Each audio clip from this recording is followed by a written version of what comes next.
The bass thundered through the underground club in Gangnam, Seoul's most exclusive district where money talked and secrets walked on designer heels.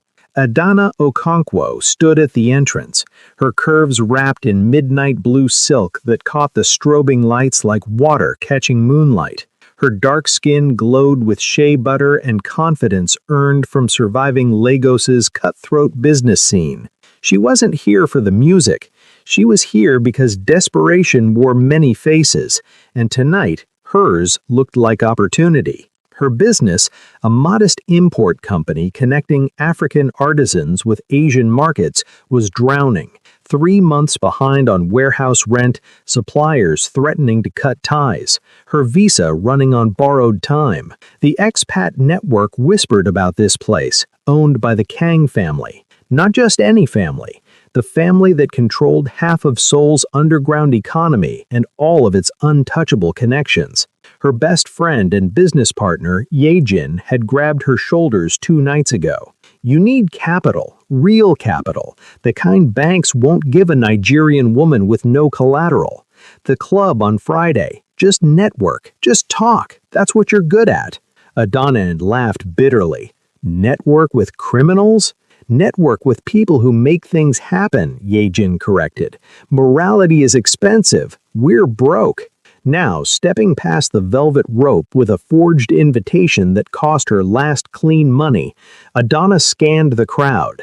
Seoul's elite criminal underbelly dressed well. Designer suits, Rolex watches, women dripping in jewelry that could fund her company for a year. She felt the weight of judgment, the only black woman in a sea of Korean and Japanese faces. Some stared with curiosity, others with barely concealed disdain. She lifted her chin higher. Lagos had taught her that power was performed before it was possessed. The club's VIP section sat elevated, glass walls revealing the occupants like specimens in expensive terrariums. She spotted him immediately because everyone else did too, then looked away. Kang Woo-jin sat alone at a corner table, separated from the clusters of loud men doing deals over whiskey. The boss's son, the heir no one understood. Tall, probably 6'2", with sharp features that looked carved from marble. His black suit was perfectly tailored, but he wore it like armor, not fashion. What made people avert their eyes wasn't his looks, it was the way he occupied space. Still, observant. His gaze tracked movement across the club with mechanical precision, never landing on faces directly, always just past them. When someone approached his table, he tilted his head slightly, processing their words with a delay that made people uncomfortable. Autism, Ye-jin had mentioned. High-functioning but socially isolated. His father, Kang Dae-jung, ran the organization with iron brutality. Woo-jin was the anomaly, brilliant with numbers and logistics, but avoided at gatherings. People feared what they didn't understand. Adana understood being underestimated. It was her greatest weapon. She watched him for 20 minutes, noting patterns. He checked his watch every 4 minutes. His fingers tapped his thigh in rhythm, counting maybe, processing stress. When a server brought him water, he nodded exactly once, no eye contact. When a drunk enforcer stumbled near his table, Woo-jin's hand moved to his jacket, not defensive, calculated. The enforcer sobered instantly and left. Dangerous and alone. Perfect. Adana downed her overpriced cocktail for courage and made her move. She didn't approach timidly, confident strides, hips swaying naturally, eyes forward. She stopped at his table without waiting for permission. Kang Woo-jin, she said clearly, her accent thick with Nigerian inflection. I'm Adana Okonkwo. I want one dance, no agenda, no games, just rhythm. His eyes snapped to a point near her left ear, processing. Seconds stretched. The music pounded. She didn't fidget. Why? His voice was flat, no inflection, not rude, genuinely asking. She smiled, leaning just slightly. Because everyone in this room is watching you sit alone, and I'm tired of standing alone. Sometimes the best business starts with bad decisions. Another pause. his head tilted 5 degrees left. One dance. He stood abruptly, and she realized he was even taller up close. He didn't offer his hand. He walked toward the dance floor, and she followed, feeling eyes tracking them like predators watching anomalous prey. What she didn't know was that the security cameras captured everything, that 3 men in the back office were already making calls, that her random decision had just activated protocols she couldn't imagine. The song shifted to something with Afrobeat fusion, probably intentional, probably mocking. Adana didn't care. She moved with the music, her body fluent in rhythms that predated words. Wu Jin's movements were precise, mathematical almost. He counted beats, stepped on exact intervals. It shouldn't have worked, but it did. They didn't touch much, a hand on her waist during a turn, brief and formal, but the space between them crackled with something neither named. She caught him almost looking at her face, his gaze flickering to her collarbone instead. "You don't dance often," she observed. "No. Why tonight?" she asked directly. "Most people don't." The song ended. Neither moved immediately. Then his phone buzzed. He checked it, and his expression, neutral before, hardened into something colder. "You need to leave," he said quietly. "Now." "What?" "Rival family. Huang Syndicate. They're here." His hand gripped her elbow, firm but not painful. "You're conspicuous. They'll use you." Idana's heart kicked into gear, but her mind stayed sharp. Back exit? Compromised. "Follow me." He moved fast, pulling her through the VIP section toward a door marked private. A bouncer moved to block them. Wu Jin said something sharp in Korean. The man stepped aside instantly. They entered a hallway, industrial and cold. Shouts erupted behind them. Gunshots, muffled but unmistakable. "Run," Wu Jin said. They ran. The hallway led to a service elevator. He jammed the button. Idana's heels clicked frantically. "I can't." Shoes off. She kicked them off, silk dress hiked to her thighs. The elevator arrived. They entered. He pressed basement 2. As the doors closed, she heard men shouting in the hallway.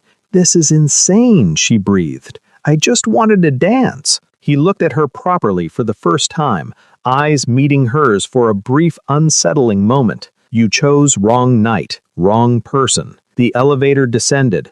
Her life, she realized, had just pivoted on a single choice, and Kang Woo Jin, the autistic heir no one understood, had just become the most dangerous man she'd ever danced with. The doors opened to a parking garage.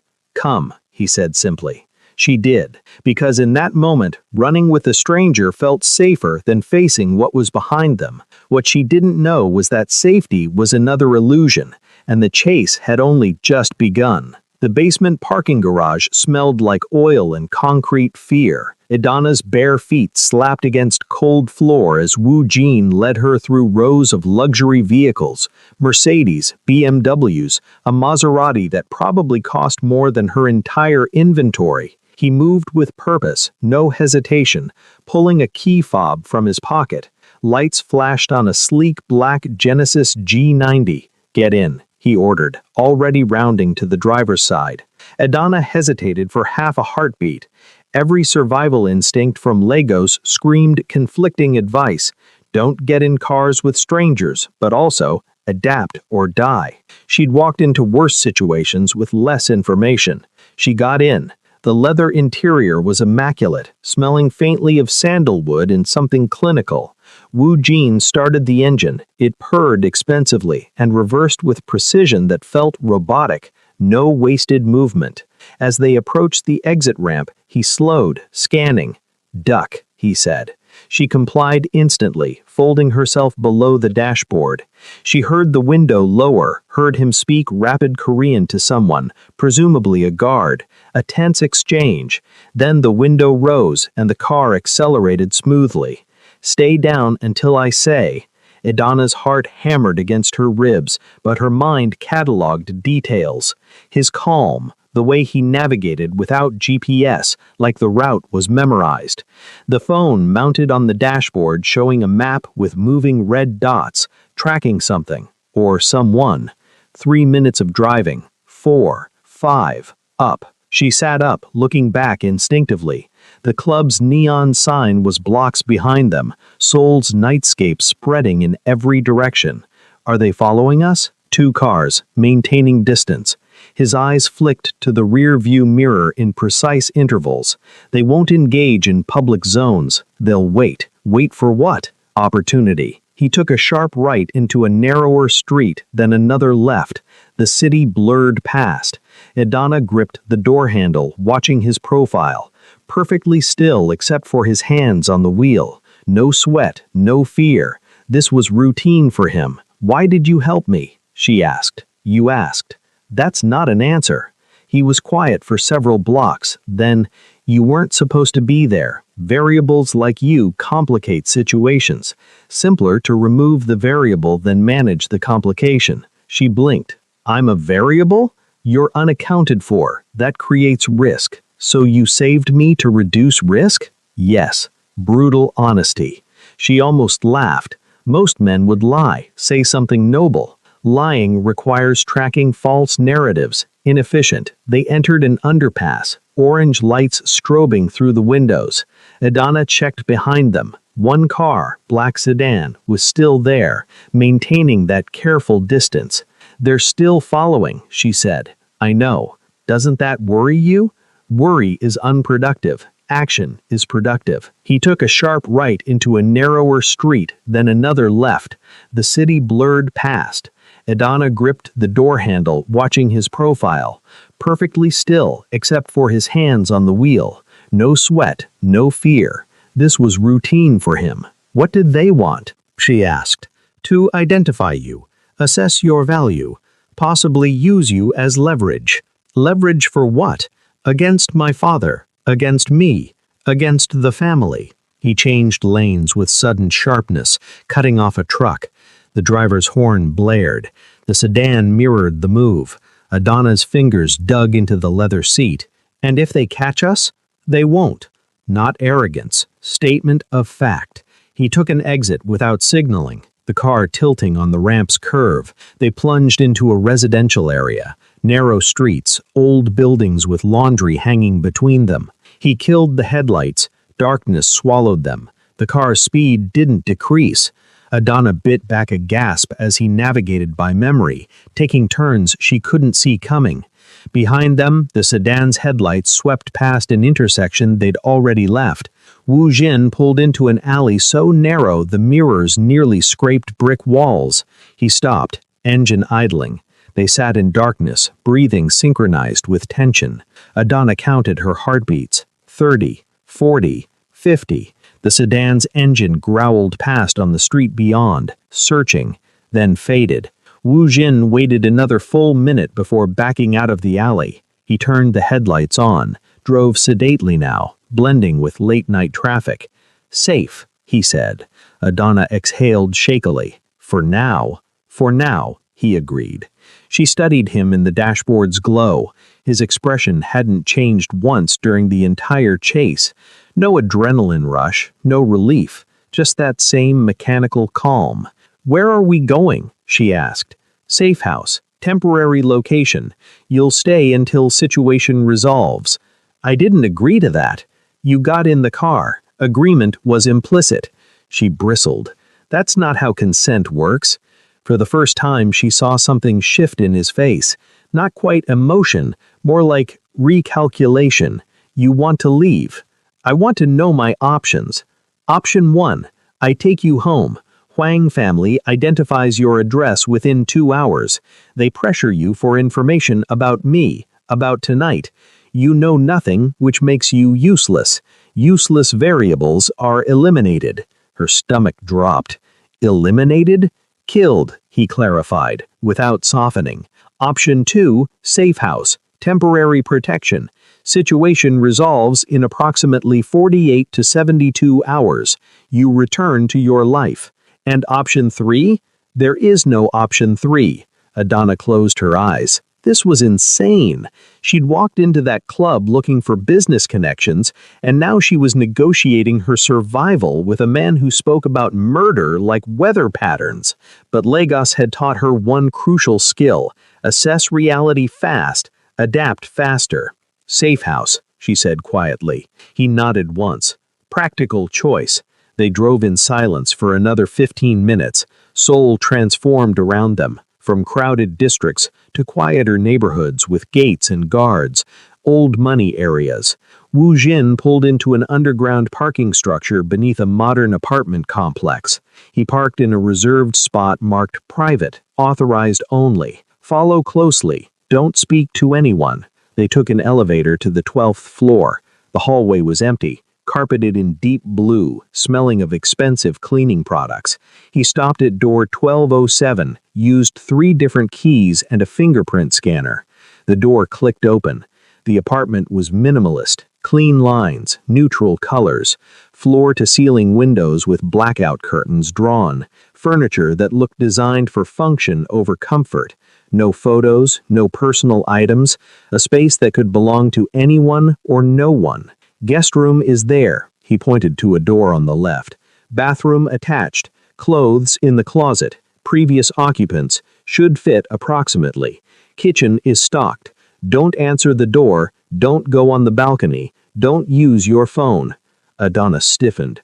Why not my phone? Traceable. They'll monitor your contacts, your patterns. Phone stays off. She pulled her phone from her small purse, miraculously still with her, and stared at the dark screen. Her lifeline. Ye Jin would panic if she didn't check in. Her suppliers expected updates. For how long? She asked. 48 to 72 hours. You said that already, but you don't know for certain, do you? He met her eyes briefly, then looked away. Variables resist precise prediction. I estimate based on past patterns. And if you're wrong, I'm rarely wrong. She wanted to argue, to demand better answers, but exhaustion was setting in, the adrenaline crash. Her feet hurt from running barefoot. Her dress was wrinkled and damp with sweat. Why are you doing this? She asked again, softer this time. Wu Jin stood by the window, hands in his pockets, silhouetted against the curtains. You asked me to dance. People don't ask me things. They demand, avoid, or fear. You asked. That was notable. Something in her chest twisted. Not pity, she sensed he'd hate that, but recognition. She knew what it was to be underestimated, avoided, treated as other. I'm going to shower, she said, and sleep, and tomorrow we're going to talk about what happens next. Agreed. She walked to the guest room, closed the door, and leaned against it. Her hands were shaking now that she was alone. She danced with a Mafia air and ended up in a safe house, protected by a man who calculated murder like mathematics. In the shower, under scalding water, she let herself feel the fear she'd suppressed. Then she washed it away with the soap. Fear was useless. Strategy mattered. She found clothes in the closet, designer brands, tags still on, all in neutral colors, size 10 to 12. She picked soft gray sweatpants and a black t-shirt. They fit well enough. The bed was firm, sheets crisp. She lay down, expecting insomnia. She was asleep in 3 minutes. Dawn light filtered through curtains, muted and gray. Adana woke disoriented, reaching for her phone before remembering. No phone. Safe house. Mafia. Reality settled back like a weight. She checked the time on the bedside clock, 7:43 a.m. She'd slept hard, dreamlessly, her body's way of coping with stress. Shut down, reboot. The apartment was silent. She opened her door cautiously. The living room was empty, but she heard faint sounds from the kitchen. Following them, she found Wu Jin at the stove, cooking eggs with the same methodical precision he drove with. He'd changed clothes. Dark gray slacks, white dress shirt with sleeves rolled to his elbows. His hair was damp from a recent shower. You're awake, he observed without turning. Good morning to you too, she said dryly. Morning. Good is subjective. He plated the eggs, added toast. You eat breakfast?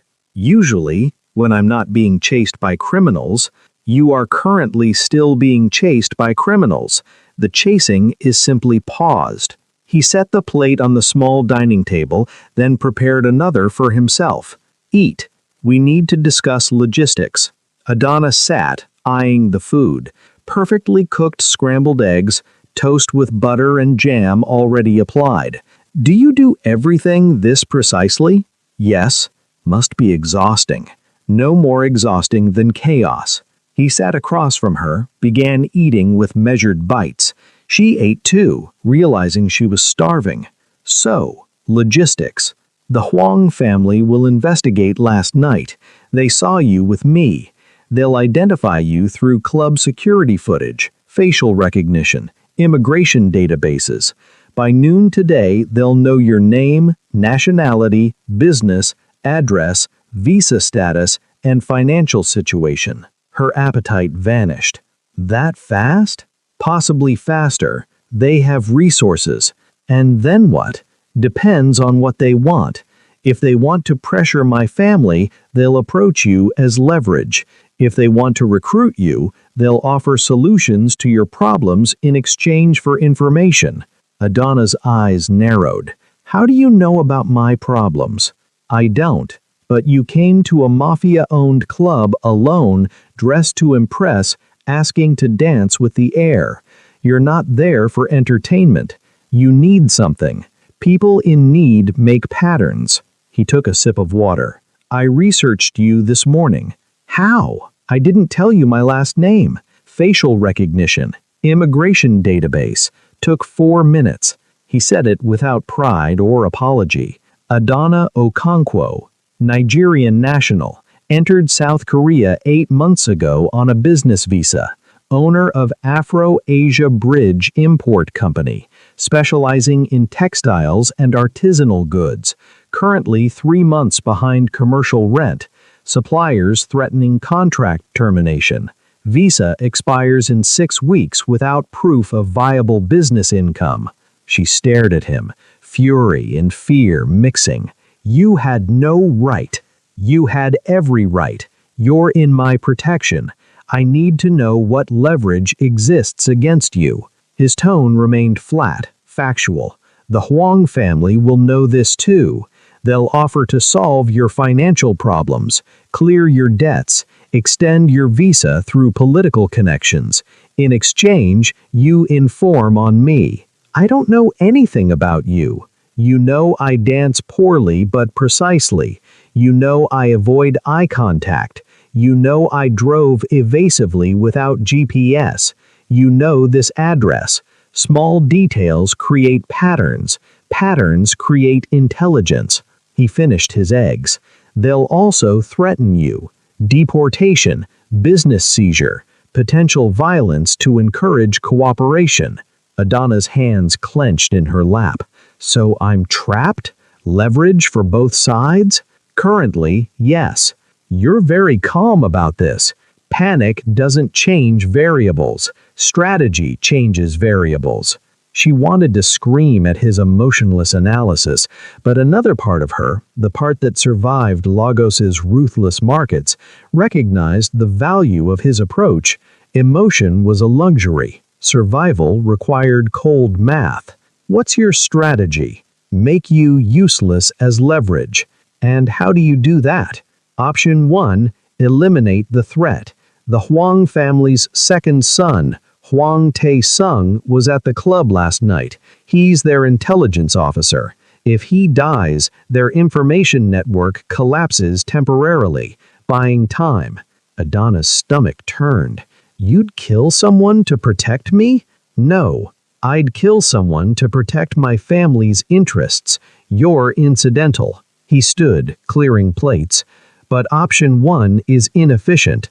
Creates escalation, wastes resources, increases risk. What's option 2? Make you valuable to my family. More valuable than you are as enemy leverage. She followed him to the kitchen. How? He rinsed dishes with the same mechanical precision. You own an import business. You have supply connections in Africa. My family's operations include legitimate businesses for money laundering, textiles, restaurants, real estate. We need clean supply chains, cultural credibility, international reach.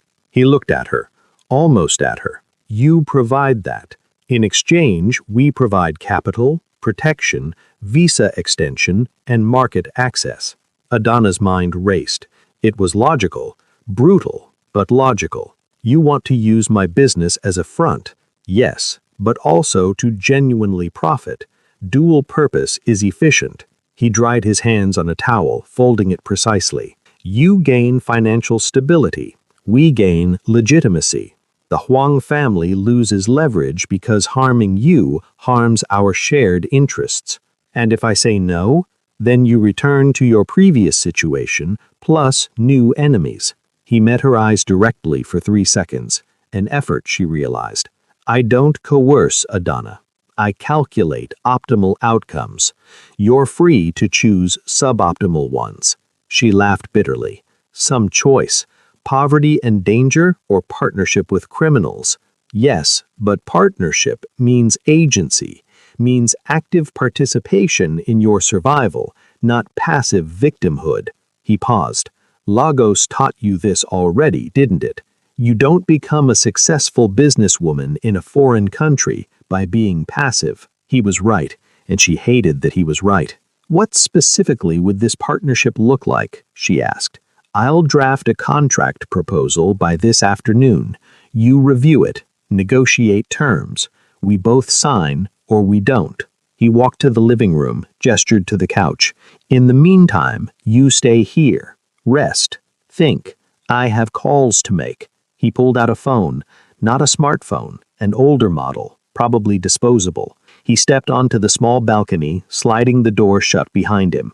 Adana sank onto the couch, mind spinning. 24 hours ago, she was a struggling businesswoman. Now she was negotiating with the Mafia. The whiplash was staggering, but underneath the fear and absurdity, something else stirred. Possibility. She'd been drowning for months, watching her dream erode. Pride had kept her from desperate measures, but pride was expensive, and she was broke. If Wu Jin was offering a lifeline, even one wrapped in barbed wire, could she afford to refuse? Through the glass, she watched him talk on the phone. His posture was rigid, formal. He gestured minimally, his body language as controlled as his voice. A man who lived entirely in his head, navigating a world that demanded emotional performance he couldn't or wouldn't provide. She understood being different, being underestimated, using it as armor. Maybe they weren't so different after all. Wu Jin worked in focused silence for 6 hours.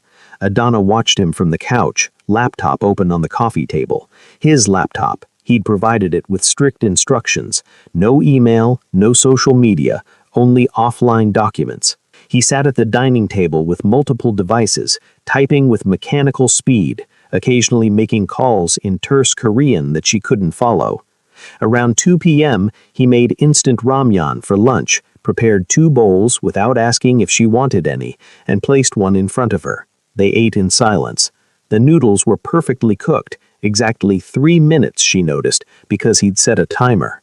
At 4:37 p.m., he stood abruptly. Contract is ready. He brought his laptop to the coffee table, angled it toward her. The document was in English, formatted professionally, frighteningly detailed. She read slowly, her business degree from Lagos State University finally earning its worth. Partnership agreement, Afro-Asia Bridge Import Company and Kang Family Enterprises. The terms were specific. Immediate injection of 50 million won, about 42,000 USD, to clear her debts and provide operating capital. Kang Family Enterprises would become a 40% silent partner. She retained 60% ownership and full operational control. She would source African textiles, art, and artisan goods through her existing networks. Kang Family would provide distribution channels throughout South Korea and Japan. All operations would be fully legal and documented for tax purposes. Contract duration, 3 years, renewable. Either party could terminate with 90 days' notice, but initial investment would be repaid proportionally. There were clauses about confidentiality, dispute resolution, and, she noted with cold clarity, a section titled Security Protocols that essentially said she'd receive protection from business-related threats as long as the partnership was active. This is, she searched for words, Surprisingly fair. Fair arrangements are sustainable. I prefer sustainability to exploitation. He sat in the adjacent chair. Your concerns? The 40% stake. That's significant. Proportional to our investment and risk. You maintain majority control and operational authority. The security protocol section, business-related threats, is vague. Intentionally. It covers threats from competitors, rival families, or anyone who sees our partnership as exploitable. He tilted his head, including protection from the Huang family, for 3 years. Then what? Then we renegotiate, or you buy out our stake at market value, or we continue as is. He folded his hands. I don't do perpetual entanglements. Defined terms reduce misunderstandings. Adana read the contract twice more, looking for traps. The language was cleaner than most legitimate business contracts she'd signed. No hidden clauses, no unreasonable restrictions. I want 2 modifications, she said finally. State them. 1. I want quarterly financial audits by an independent third party. I need to know this partnership won't be used for illegal money laundering without my knowledge. Wu Jin's expression didn't change. Agreed. I'll add the audit clause. Choose your auditor, will approve or counterpropose. 2. I want a clause that if I discover the partnership is being used for illegal activities I wasn't informed of, I can terminate immediately without repayment obligation. He was quiet for a long moment. That clause creates risk for us. It creates safety for me. You said fair arrangements are sustainable. I also said I don't lie. If we use your business for illegal activities, you'll know beforehand. He considered. But I'll add the clause. Transparency reduces conflict. He pulled the laptop back, typed rapidly. 30 seconds later he turned it again. The new clauses were there, worded precisely as she'd requested. Other concerns? He asked. Yeah. Why me? You could create a front company with less complication. True, but you have genuine expertise, established supplier relationships, and cultural credibility. A manufactured front looks manufactured. Investigators, police, rivals, regulators detect artificial constructs. Your business is real. That's valuable. He met her eyes briefly. Also, you asked me to dance. That variable suggested you think differently than others in your position. I was desperate. Desperation makes most people timid. You became bold. Different response pattern. Adana sat back, processing. This strange man with his flat affect and brutal honesty was offering her salvation wrapped in danger. But it was concrete, real, more real than the fantasies she'd been chasing. I need one thing before I sign, she said. What? I need to call my friend Yejin. She's my partner. She needs to know I'm safe. No. Wu Jin. Phone calls are traceable. If the Huang family is monitoring her, which they will be because they'll investigate your associates, they'll triangulate this location within minutes. Then a message, something. She'll think I'm dead. He stood, paced to the window. His fingers tapped his thigh, counting, processing. Text message only. I'll route it through encrypted proxy. You write exactly what I approve. Nothing that reveals location or situation detail. That's paranoid. Paranoia is justified threat assessment. He pulled out the disposable phone. Write the message. I'll review it. Adana took the phone, thought carefully, and typed, Yejin. I'm safe. Unexpected business opportunity came up, had to move fast. Out of contact for 2-3 days. Don't worry. We'll explain everything soon. Trust me. A. She showed him. He read it 3 times. Remove business opportunity. Too specific. Change to personal matter. That sounds worse. It sounds vague. Vague is safer. She made the change. He took the phone, did something with the settings she didn't understand, and sent it. Done. Message will appear to originate from a coffee shop in Hongdae. Can't be traced here. Thank you. He nodded once. Decision on the contract? Adana looked at the laptop screen, at the document that would tie her to the Korean Mafia for 3 years, at the escape route from drowning she'd been circling. She thought of Lagos, of the market women who taught her that survival meant dancing with devils you could predict, of her mother saying, "Adana, pride doesn't feed you, strategy feeds you." "I'll sign," she said, "but I want one more thing." Woo Jin waited. "I want your word that you'll be honest with me, about risks, about dangers, about what this partnership really means.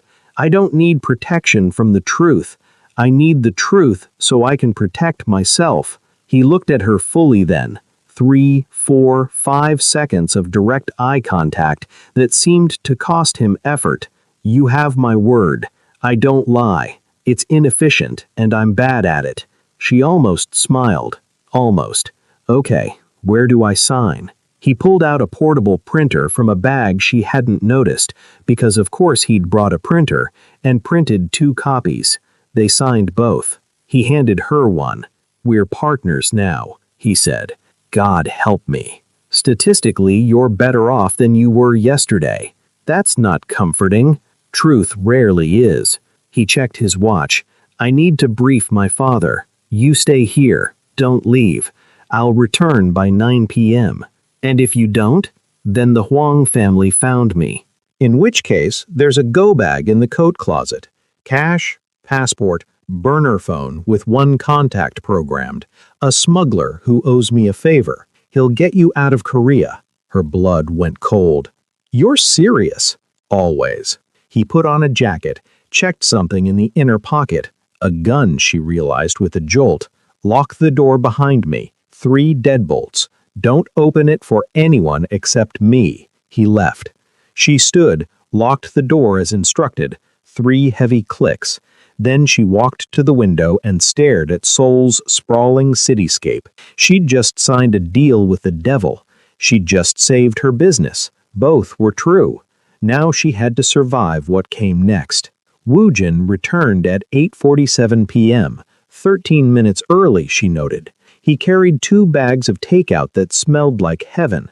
"Korean fried chicken," he announced, setting the bags on the table. "You haven't eaten properly in 18 hours. Stress depletes nutritional resources." Despite everything, Adana laughed. "You're feeding me like a project." "You are a project, a valuable one." He unpacked containers methodically. "My father agreed to the partnership. He wants to meet you tomorrow." Her stomach dropped. "The actual boss? Kang Dae-young?" "Yes. He'll assess whether you're capable or a liability." Woojin handed her chopsticks. "Be direct with him. He respects competence, despises weakness. Don't apologize. Don't explain yourself unnecessarily. Answer questions with facts, not emotions." Adana took the chopsticks, her appetite suddenly questionable. What if he doesn't approve? Then the contract is void. You return to your previous situation. He bit into a chicken piece, chewed methodically. "But he will approve. I don't present failed proposals." Confident. Realistic. I analyzed variables before approaching him. Success probability, 87%. What's the 13%? Variables I can't control. Your performance, his mood, external pressures I'm unaware of. He set down his chopsticks. "But you survived Lagos business culture. You approached me in a hostile environment. You negotiated contract terms despite fear. You have the necessary competencies." It was the closest thing to a compliment she'd heard from him. Adana ate, letting the food ground her. The chicken was perfectly crispy, sweet and spicy. She needed this, needed normal things like eating, even in abnormal situations. "Tell me about your father," she said. Woojin was quiet for a moment, processing whether to share. Kang Dae-young, 63 years old, built the family business from mid-level operations to one of Seoul's 3 dominant organizations over 30 years. Strategic, patient, ruthless when necessary. He values loyalty above almost everything, but respects intelligent self-interest more than blind obedience. And you? How does he see you? As an asset with limitations. I manage logistics, finances, supply chains. I'm good with systems, patterns, numbers. I'm bad with people, politics, emotional manipulation. He took a sip of water. He doesn't understand my autism, but he understands my utility. Adana heard something beneath the flat tone. Not quite pain, but awareness of distance. That must be lonely. Loneliness is subjective. I have limited interest in most social connection. It's inefficient. But he said it like a rehearsed line, not a felt truth. She decided not to push. What should I wear tomorrow? Professional, conservative. You're a businesswoman, not a decoration. He stood, clearing containers. I brought clothes options. They're in the guest room. She found them after dinner. 3 outfits, still with tags, perfectly her size. A charcoal gray suit with a pencil skirt, a navy pantsuit, and a burgundy dress with a structured blazer. All high-end Korean brands. All exactly what she would have chosen if she had money. How did you know my size? She called out. Observation and estimation. I'm good with spatial measurements, Kang called back. I'm good with spatial measurements. She tried on the navy pantsuit. It fit like it was tailored for her. In the mirror, she looked powerful, professional, like someone who belonged at a Mafia boss's table, negotiating empires. The woman staring back at her was both familiar and strange. Still Adana, but a version of Adana who'd crossed a threshold she couldn't uncross. She went to bed that night thinking about her mother who died when Adana was 19. Cancer, fast and brutal. Her last words to Adana had been, "Don't die small. Don't let the world make you smaller than you are." This partnership, dangerous, morally gray, possibly insane, was the opposite of small. She just hoped she'd survive it big enough to matter. The next morning, Woo Jin woke her at 7 a.m. with coffee, precisely how she liked it, which meant he'd been observing. They ate a silent breakfast. He wore a black suit, perfectly tailored, making him look even more like carved stone. At 9:30 a.m., they left the apartment.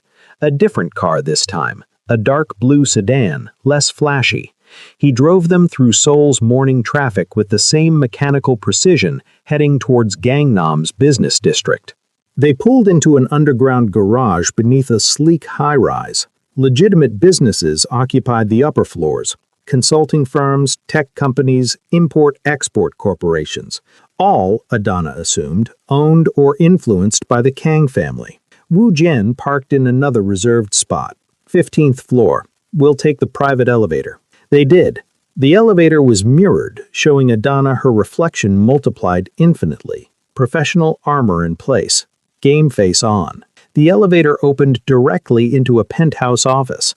Floor-to-ceiling windows overlooked Seoul's sprawl. The decor was minimalist but expensive. Korean traditional art mixed with modern furniture.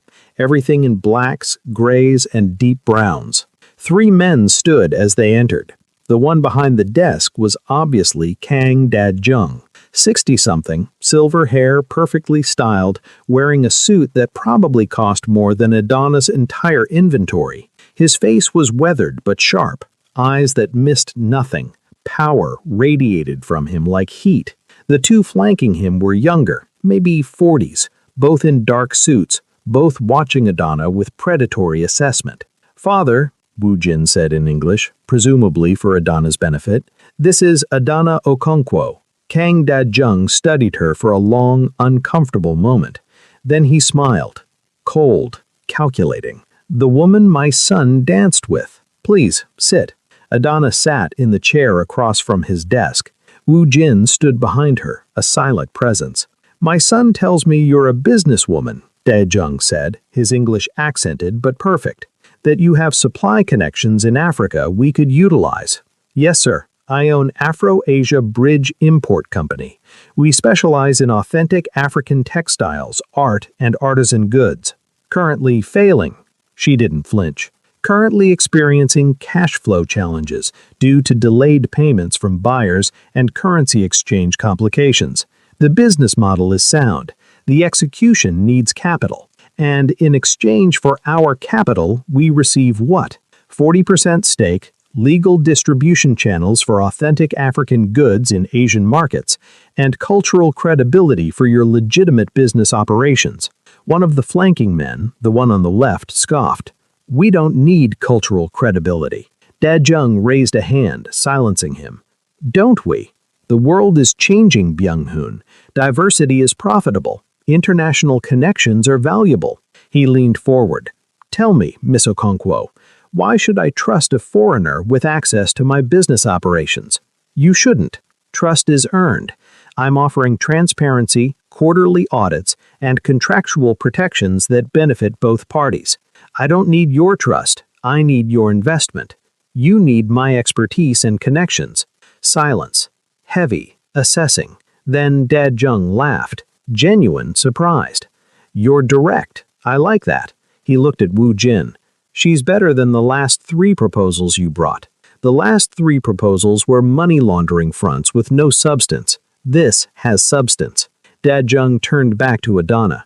What do you know about our organization? That you control significant portions of Seoul's underground economy, that you have rivals, including the Hwang family, that you're expanding into legitimate businesses for long-term sustainability.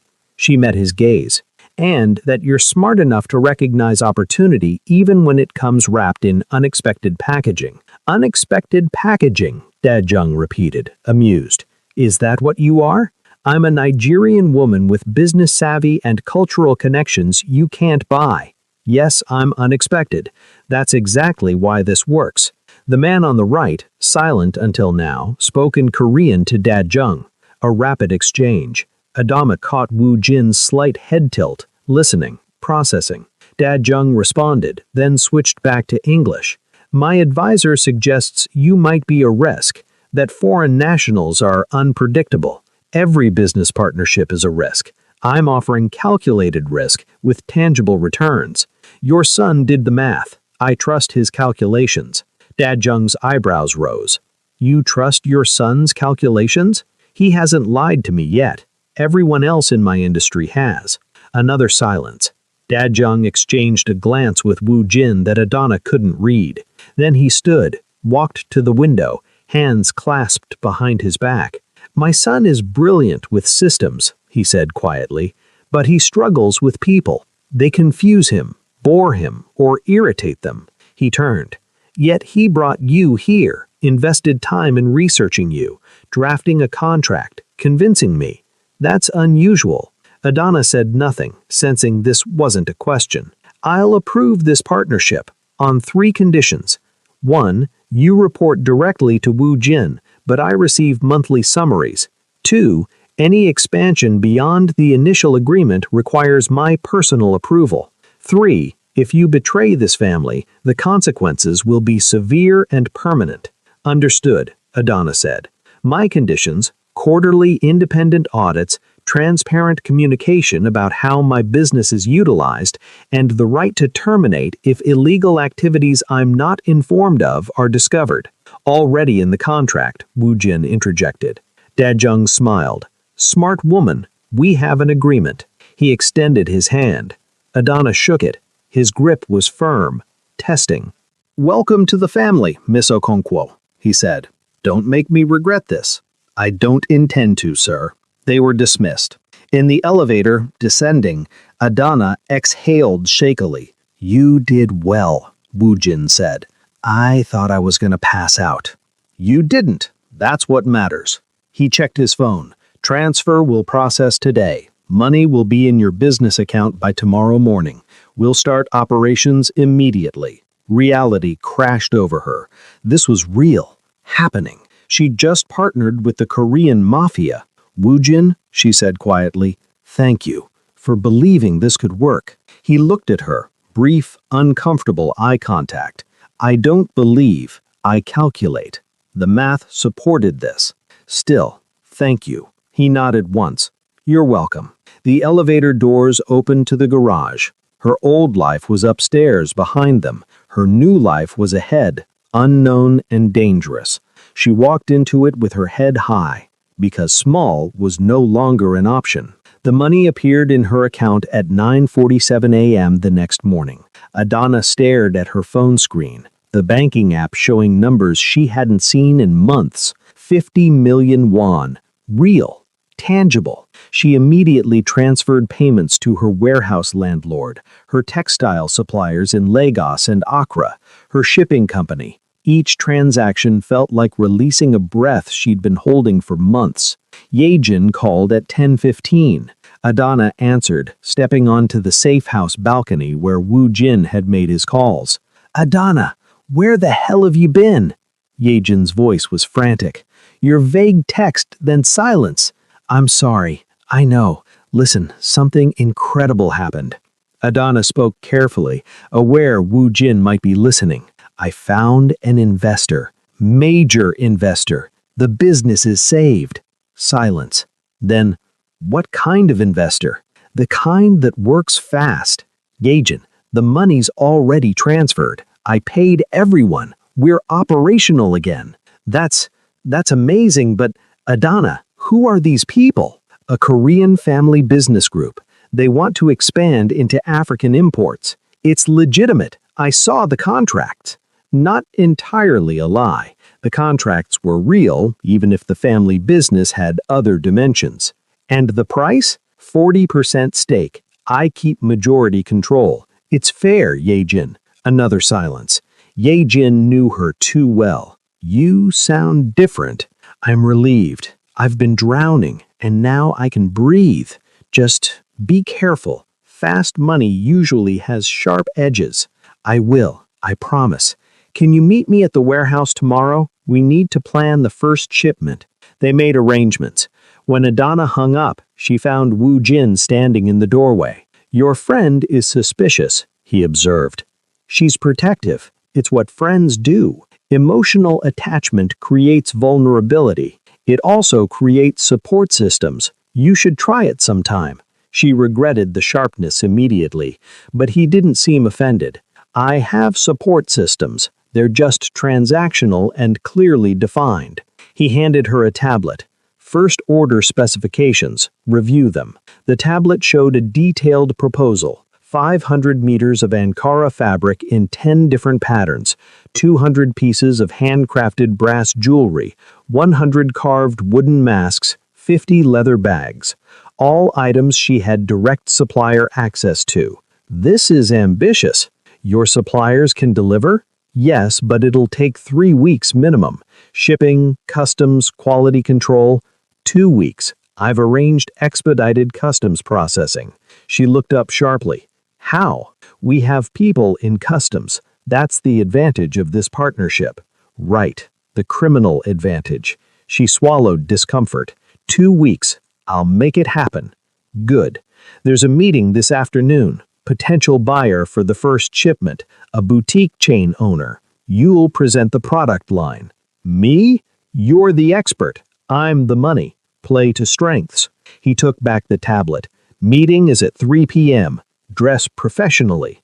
I'll drive you." The meeting was in a trendy cafe in Gangnam, all white marble and minimalist furniture. The buyer was a woman in her 40s, Ri Soo Jin, owner of 3 high-end boutiques. She greeted Woo Jin with polite deference that suggested she knew exactly who his family was, then turned to Adana with sharp, assessing eyes. "Miss Okonkwo, Woo Jin says you have authentic African luxury goods." "I do." Adana pulled out her tablet, showing photos of previous inventory. Ankara fabrics sourced directly from Nigerian and Ghanaian weavers, brass jewelry from Benin artisans. Each piece has cultural significance and authentic craftsmanship. These aren't mass-produced imitations. Soo Jin scrolled through images, her expression neutral. "The Korean market for African goods is limited. The Korean market for unique, story-driven fashion is growing. K-pop stars wear African prints. Korean designers incorporate global influences. This isn't about traditional African consumers. It's about Korean consumers who want authenticity and cultural cachet." Soo Jin's lips curved slightly. "You've researched your market." "I don't invest in businesses I don't understand." And yet you're partnered with the Kang family. That seems like an unpredictable investment. Adana felt Wu Jin's stillness beside her. This was a test.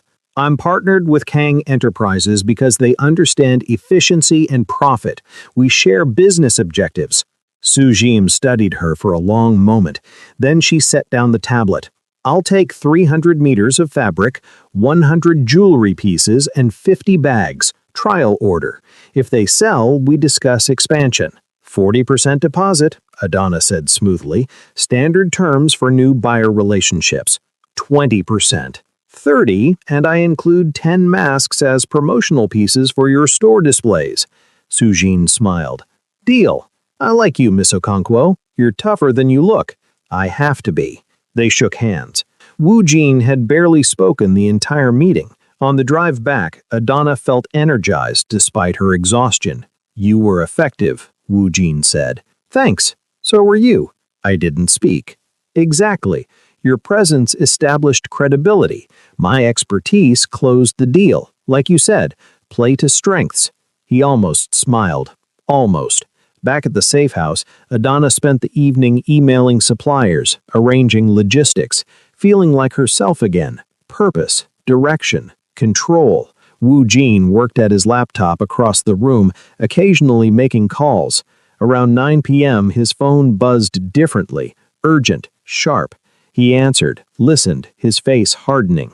He hung up and stood. Get your things, we're leaving. What's wrong? Huang family. They found this location. Her blood iced. How? Unknown. Doesn't matter. We have maybe 20 minutes.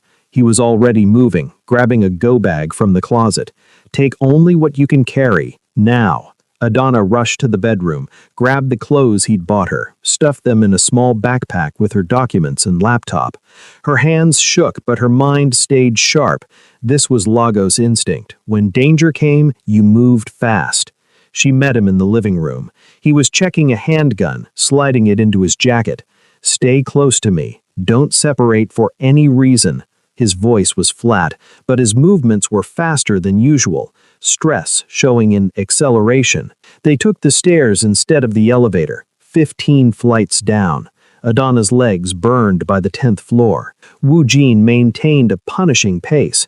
In the garage, he led her to a different car, a nondescript gray sedan hidden in a corner spot.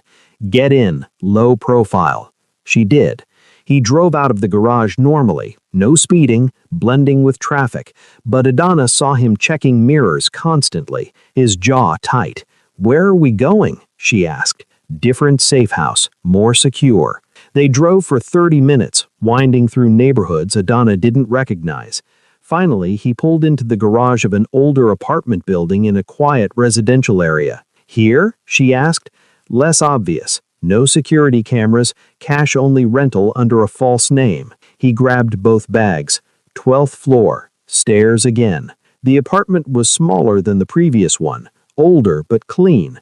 1 bedroom, 1 bathroom, a combined kitchen and living space. Furniture was minimal but functional. Wu Jin locked the door, multiple locks, and immediately pulled out his phone, making calls in rapid Korean. Adana sat on the couch, adrenaline crashing. How did they find us? He finished his call. Investigating. Possible leak in our security, or they tracked financial transactions. I'll know within the hour. And if they find us here? They won't. This location is off all official records. He sat across from her, elbows on his knees. But we need to accelerate your integration. You're still vulnerable as an outsider. Meaning what? Meaning you need to be seen as essential to our operations, not just a business partner. The more value you demonstrate, the more protection you receive. How do I demonstrate value faster? He thought for a moment. The Huang family has a shipping company. Legitimate business, but they use it for smuggling. If you could identify vulnerabilities in their supply chain using your expertise in imports and logistics, that information would be valuable. Adana's stomach twisted. You want me to spy on them? I want you to analyze public information and provide strategic insights. That's not spying. That's business intelligence. That's a thin line. All valuable lines are thin. He met her eyes. You wanted truth. Here it is. You're in this now. Passive participation won't keep you safe. Active contribution will. She hated that he was right. Show me what you have on their shipping company, she said quietly. He pulled out his laptop. They worked until 2 a.m., Adana analyzing shipping manifests, route patterns, customs declarations. Her import expertise revealed inefficiencies, suspicious patterns, potential intercept points. She documented everything in a detailed report. When she finished, Wu Jin read it twice. This is excellent, he said simply. My father will value this. And the Huang family? Will lose several shipments next month. Their revenue drops, our leverage increases. And people might get hurt in those interceptions? People who chose to work for criminals. Yes. Adana closed her laptop. I need to sleep. Take the bedroom. I'll sleep out here. Wu Jin, go. You did well today, both in business and in survival. That's worth acknowledging. He was already arranging cushions on the couch.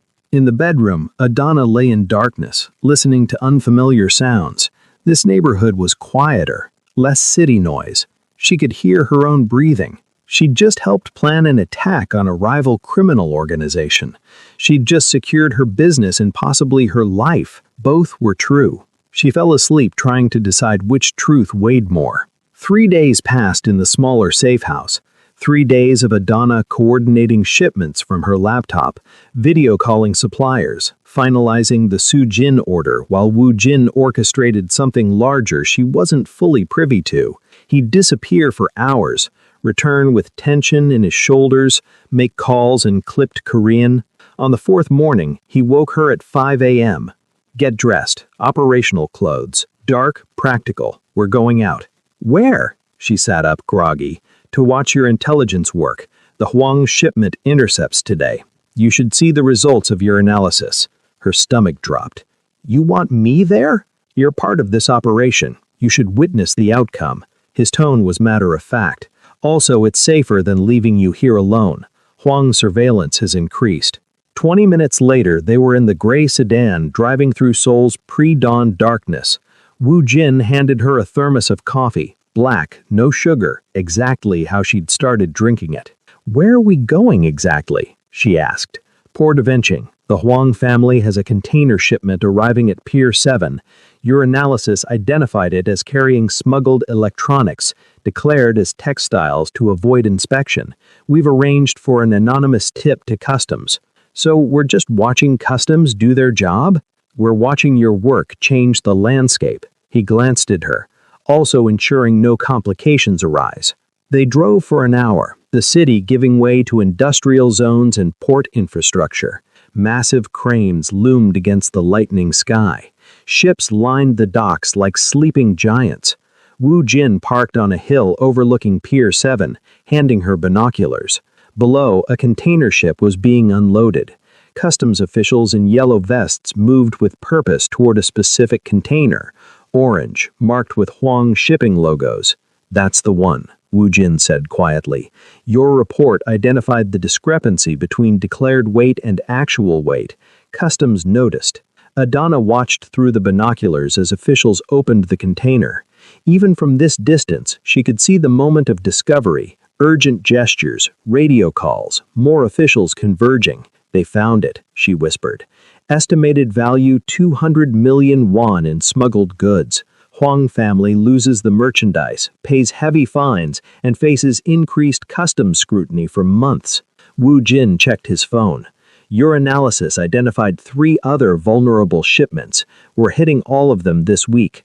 Adana lowered the binoculars, feeling sick. People will lose their jobs, maybe go to prison. People who chose to participate in illegal activity. Consequences were always possible. You say that so easily, because it's factual. Morality doesn't change outcomes, Adana. It just determines how you feel about them. He started the car. We should leave before surveillance cameras capture too much footage. On the drive back, Adana stared out the window. Seoul was waking up. Commuters heading to legitimate jobs. Street vendors setting up. Students in uniforms laughing on corners.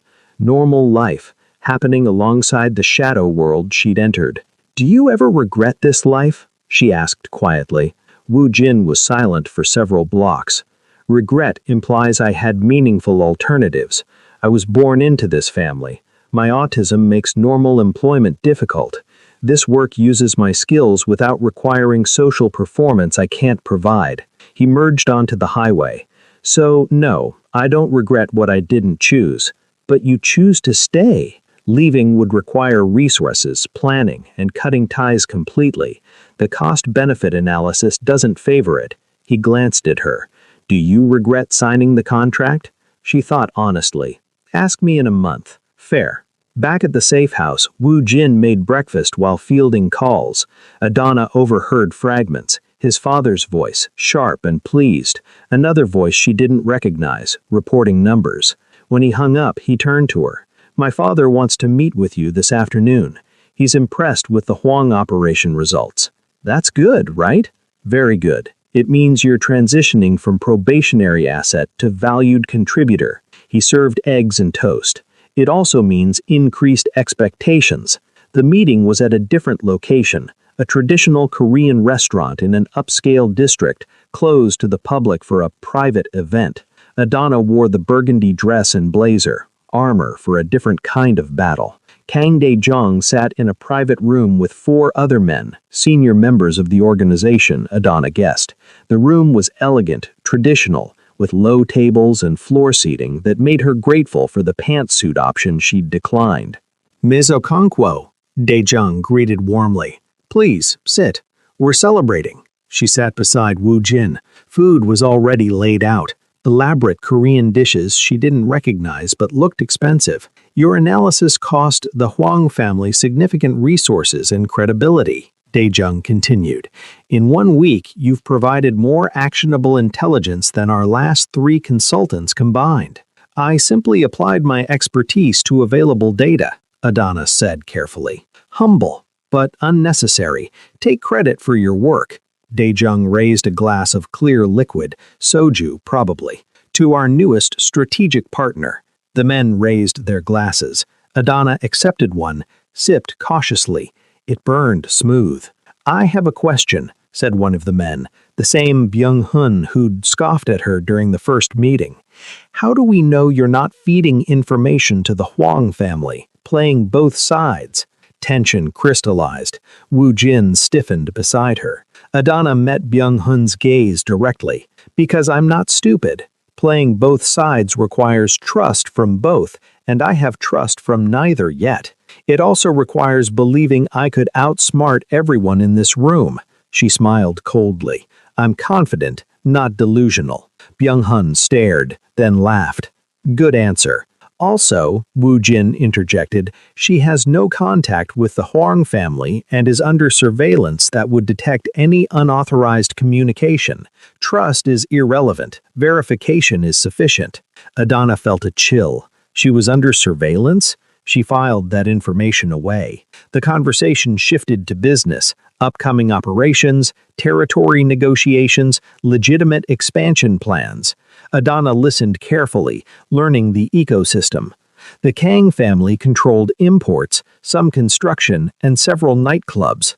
The Huang family had shipping and real estate. A third family, the Lim Syndicate, controlled gambling and entertainment. "The Lim family has approached us," Dae-jung said casually, picking at his food. "They want to partner on a joint venture, a new casino development in Busan. High-end, legitimate front, profitable for all parties." "What's the complication?" Wu Jin asked. "They want assurances we won't expand into their gambling territory. A non-aggression treaty, essentially." "And we're considering this?" "I am. Stability is profitable." Dae-jung looked at Adana. "What's your analysis, Ms. Okonkwo? You're new to our world. Fresh perspective?" All eyes turned to her. This was a test. Adana set down her chopsticks. "Non-aggression treaties work when both parties have equal power and mutual need. Do you need the Lim family's partnership, or do they need yours?"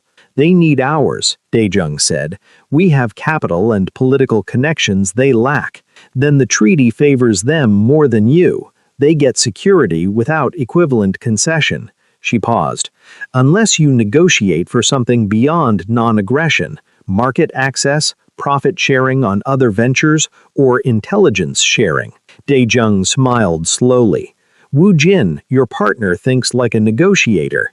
She thinks like someone who's negotiated with limited leverage, Wu Jin corrected. It's a useful skill. Indeed. Daejung raised his glass again. To fresh perspectives. After the meal, as they walked to the car, Wu Jin spoke quietly. You impressed him. That's dangerous. Dangerous how? He'll use you more. Expect more. You've proven yourself valuable, which means you're now essential. He opened her car door. Essential means protected, but it also means trapped. I was already trapped. Now you're trapped deeper. The distinction felt important, but Adana was too tired to parse it. In the car, she leaned her head against the window, watching Seoul blur past. Wu Jin, she said quietly, am I under surveillance? Silence. Then, yes. Who? My people. Standard protocol for new partners. How invasive. Location tracking on your phone, monitoring of external communications, periodic physical surveillance when you leave secure locations. Anger flared. You didn't tell me. You didn't ask, and knowing wouldn't change anything. It changes my sense of autonomy. Autonomy is an illusion in this context. Safety requires observation. He glanced at her. I can reduce surveillance if it bothers you, but I recommend against it. She wanted to scream, to demand privacy, to assert her independence, but he was right. In this world, being watched meant being protected. The cost of survival was transparency. Keep the surveillance, she said bitterly, but tell me about these things. Don't let me find out by accident. Agreed. I'll be more forthcoming. Thank you. They drove in silence. Her phone buzzed. A text from Ye Jin asking about the first shipment timeline. Adana replied with logistics updates, aware someone was reading every word. She was profitable now, protected now, and less free than she'd ever been. That night she couldn't sleep. She found Wu Jin in the living room at 2 a.m., working on his laptop in the darkness, face illuminated by the screen. You should sleep, she said. Insomnia is common for me. Autism-related sleep disruption. He didn't look up. You should sleep. Can't. She sat on the other end of the couch. Too much in my head. Articulate it. Sometimes external processing helps. She pulled her knees to her chest. I'm helping criminals. I'm good at it. That should bother me more than it does. Should based on whose standards? Societal standards. Moral standards. Society is structured by power. Morality is enforced by those who hold it. You're Nigerian. Your country was colonized. Your resources extracted by people who claimed moral superiority. He finally looked at her. Morality is a tool of control. I don't respect it. What do you respect?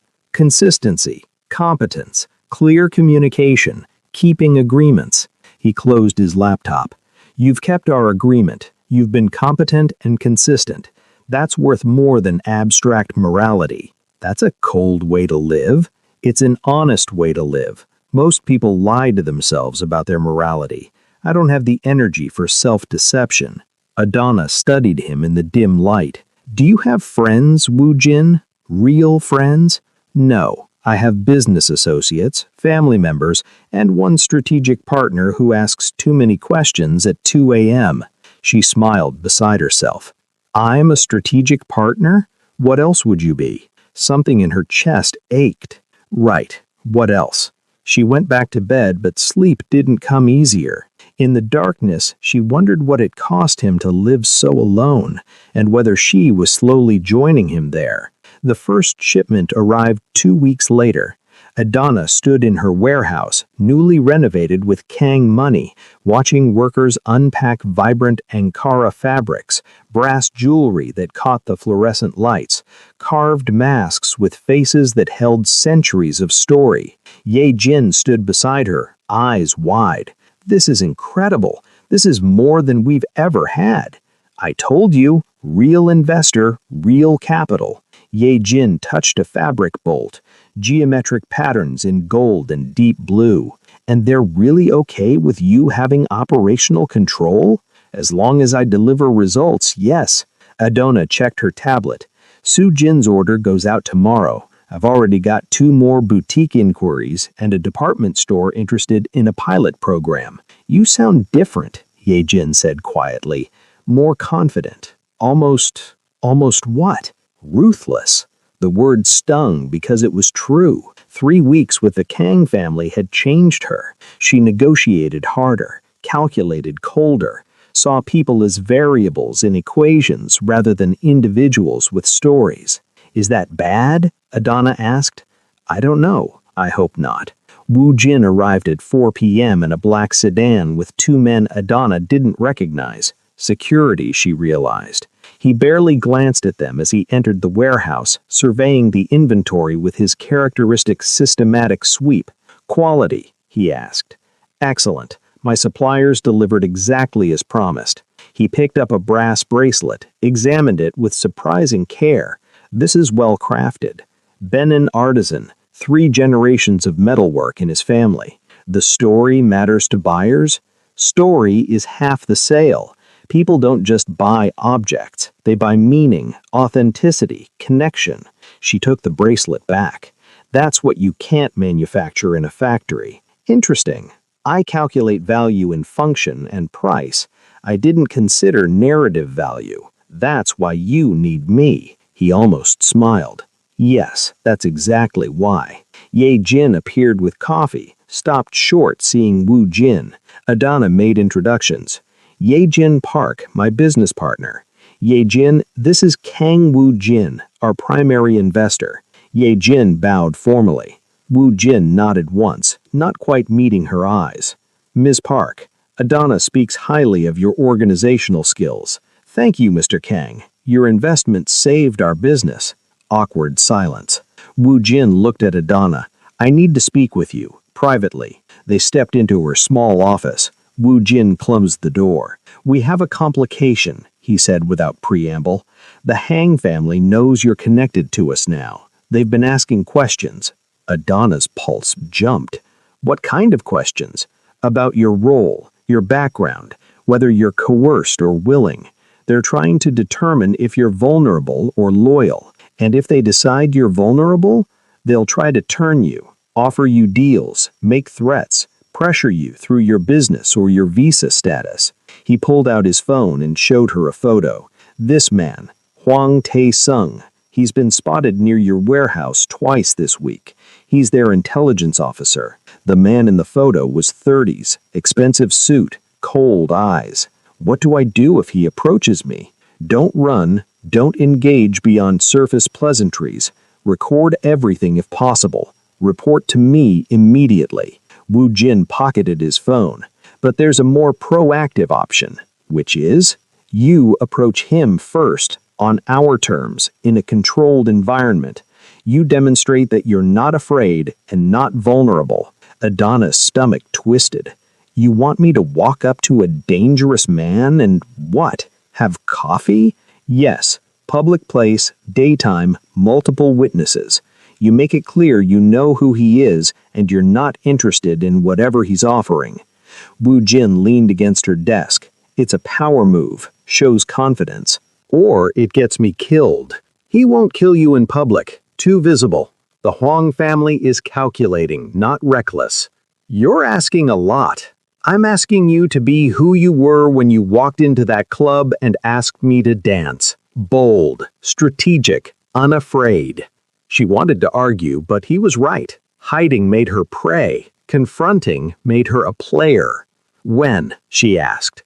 Tomorrow. I'll arrange the location. I'll have people nearby. Invisible but present. You'll be protected. Protected or surveilled? Both. Always both. She exhaled shakily. Okay, I'll do it. He nodded. Good. I'll send details tonight. After he left, Yejin cornered her. That man is terrifying. He's effective. Adana, what have you gotten involved in? Adana looked at her friend, her genuine friend, the one person who knew her before all this. Survival. Same as always. This doesn't feel like survival. This feels like war. Maybe they're the same thing. Yejin left without responding. Adana stayed in the warehouse until midnight, organizing inventory, avoiding the safe house and its watching walls. When she finally returned, Woojin was waiting. "You stayed late," he observed. "I needed space. From surveillance? From decisions." She dropped her bag. "Tomorrow I'm confronting a Mafia intelligence officer. That's insane." "It's strategic. Same thing sometimes." She moved to walk past him to the bedroom. He caught her wrist. Gentle, unexpected. She froze. "You can back out," he said quietly. "I'll find another approach." "Will it be as effective?" "No." "Then I won't back out." She pulled her wrist free carefully. "I'm not fragile, Woojin. I just needed a moment to be scared." Fear is rational. Perceiving despite fear is strength. Is that what you do? Proceed despite fear? He looked at her fully. Real eye contact. Sustained. Difficult. Every day. Something passed between them. Recognition. Understanding. Two people navigating a world that didn't quite fit them, using different strategies for the same survival. "Thank you," she said, "for giving me the option. Thank you for choosing the harder path anyway." She went to bed thinking about his hand on her wrist, the unexpected gentleness from someone so calculating. The next morning, Woojin drove her to a cafe in Itaewon, International District. Lots of foreigners, cameras everywhere. Public and safe. "He'll arrive at 11 a.m., Woojin said. "I've arranged for him to be here. He thinks you requested the meeting." "How?" "I sent a message from an anonymous number saying you wanted to discuss mutual interests. He's curious enough to come." "And if he's hostile?" "My people are at 3 tables. You have a panic button in your purse. Small red device. Press it if you need immediate extraction." He handed her the purse. "But you won't need it. You're smart, Adana. Trust that." She entered the cafe at 10:59. Ordered an Americano, chose a table near the window with clear sight lines. At 11:03, Hwang Tae-sung entered. He was taller in person, moving with predatory grace. He scanned the cafe, spotted her immediately, and smiled. Cold, amused. He approached without hesitation. "Ms. Okonkwo, this is unexpected." Perfect English, Seoul accent underneath. "Mr. Hwang, please, sit." He did, ordering nothing. "You asked to meet. I'm curious why." "Because I know you've been watching my warehouse, and I wanted to make something clear." She met his gaze steadily. "I'm not interested in whatever proposition you're considering." His smile widened. "Direct, I appreciate that. But what makes you think I have a proposition?" "Because that's what intelligence officers do. You identify vulnerabilities, make offers, turn assets." She sipped her coffee. "I'm not vulnerable, and I'm not turning. Everyone is vulnerable, Ms. Okonkwo. You're a foreign national with visa challenges, financial struggles. Had financial struggles. Past tense. My business is stable now. Stable because of Kang family investment. That's not stability, that's dependence. It's partnership. There's a difference." He leaned back, studying her. "You're brave, I'll give you that. Coming here alone to face me. I'm not alone. I'm never alone anymore." She let that sink in. "I came here to save you time. Whatever you're planning, pressure, offers, threats, it won't work. I've made my choice. Choices can change. Mine won't. I'm good at commitment." Tae-sung was quiet for a moment. Then he laughed, genuine, surprised. "Woojin chose well. You're tougher than you look. Everyone says that. I should be insulted, but I'm not." "Smart woman. But here's something to consider." He leaned forward. "The Kang family is powerful, but they're not invincible. Woojin is brilliant, but he's also different, limited in some ways. When things get complicated, and they will, ask yourself if you're really safe with them. Is that a threat or advice? Both. Neither. Observation." He stood. "Enjoy your coffee, Ms. Okonkwo. We'll meet again." He left. Adana sat very still, adrenaline crashing. She'd done it, confronted him, held her ground. Her phone buzzed. Woojin. Well done. Extraction team standing down. Stay 20 minutes, then leave normally. She finished her coffee slowly, hands shaking slightly but visible steady. When she left, Woo Jin was waiting a block away in the car. "You were perfect," he said as she got in. "I was terrified. It didn't show. That's what matters. He said you're limited, that I should question my safety with you." Woo Jin's jaw tightened. He's trying to plant doubt, standard manipulation. I know, it didn't work. He looked at her, something unreadable in his expression. Why didn't it work? Because limited isn't the same as incapable, and safe is relative. She buckled her seatbelt. "I'm safer with you than I've been in months. That's a low bar." "Maybe, but it's my bar, and you cleared it." They drove in silence. Adana felt something shifting between them. Not attraction exactly, but connection. Partnership deepening into something she didn't have words for. "Thank you," Woo Jin said quietly, "for trusting my plan. Thank you for having one." When they got back to the warehouse, her first shipment to Soo Jin was being loaded. Perfect timing. Beautiful goods that represented more than business. They represented her survival, her reinvention, her refusal to be small. She watched the truck drive away, carrying pieces of Africa into Korean markets, creating fusion from collision, building empire from ashes, just like her. Think about this. Have you ever had to choose between who you were and who you needed to become? Drop a comment about which version of yourself you chose. 6 weeks into the partnership, Adana's business was thriving. 3 boutiques carrying her goods, a department store pilot program expanding, orders from Japan and Singapore arriving. Her warehouse hummed with activity. Ye Jin managing logistics while Adana negotiated new deals. But success had costs she was still calculating. She sat in a restaurant across from Woo Jin, reviewing monthly financials. Their standing dinner meeting. Every Thursday, 7 p.m., same private room. A ritual that had become comfortable. Revenue is up 43%, he noted, scrolling through the tablet. Profit margins holding at 22%, better than projected. The Osaka buyer wants to double their order, Adana added, and I have interest from a Hong Kong gallery for the masks. Expand carefully, quality over quantity. I know, my suppliers can scale, but I won't compromise authenticity. He set down the tablet. You've proven yourself, Adana. The partnership is successful beyond initial projections. My father is pleased. That's good, right? Yes. It also means he wants to expand our collaboration. Something in his tone made her wary.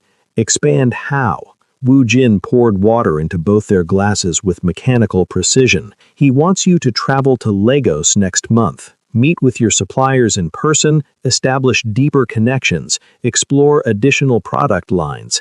He'll fund the trip, send security with you. Security meaning surveillance. Security meaning protection. Lagos is unpredictable. Adana sat back. I haven't been home in 8 months. I know. She hadn't meant to avoid Lagos, but going back meant facing her mother's grave, her old neighborhood, the people who'd known her before she became this version of herself, sharper, colder, and tangled with criminals. What if I say no? She asked. Then we find alternative supplier development strategies, but it's less efficient. He studied her. Why would you say no? Because I'm different now. Going back means seeing that difference reflected in people who knew me before. Different how? She gestured between them. This. I have dinner meetings with Mafia heirs. I strategize against rival organizations. I accept surveillance as normal. My best friend looks at me like she doesn't recognize me. Does that bother you? Yes. No. I don't know. She rubbed her temples. I'm successful now, stable, safe, but I'm also complicit in things I swore I'd never be part of. Woo Jin was quiet for a long moment. Then, when I was diagnosed with autism at 7, my father didn't understand. He thought I was defective, weak. He tried to force me to be normal. Social skills training, behavioral therapy, constant correction. He looked at his water glass. It didn't work. I couldn't be what he wanted. So I became what I could be. Useful, effective, different, but valuable. Adana's chest tightened. Do you resent him? Resentment requires emotional energy I don't waste. I accept reality as it is, not as I wish it was. He met her eyes briefly. You're experiencing grief for who you thought you'd be. That's normal, but it doesn't change who you are now or what you've accomplished. You're saying I should accept this version of myself? I'm saying you chose this version. Own the choice. She wanted to argue, but he was right. She'd signed that contract, made those deals, confronted Huang Tae-sung. Every step was hers. I'll go to Lagos, she said quietly. Not because your father wants me to, because I need to see if I can still recognize myself there. That's a good reason. They finished dinner in thoughtful silence. As they left, Woo Jin handed her an envelope. What's this? Your flight details, hotel reservation, and security team contact information. Also a personal letter of recommendation if you need leverage with new suppliers. He held the door for her. And one more thing. He pulled a small box from his jacket pocket, handed it to her. Inside was a delicate silver bracelet, modern Korean design with small African cowrie shell accents.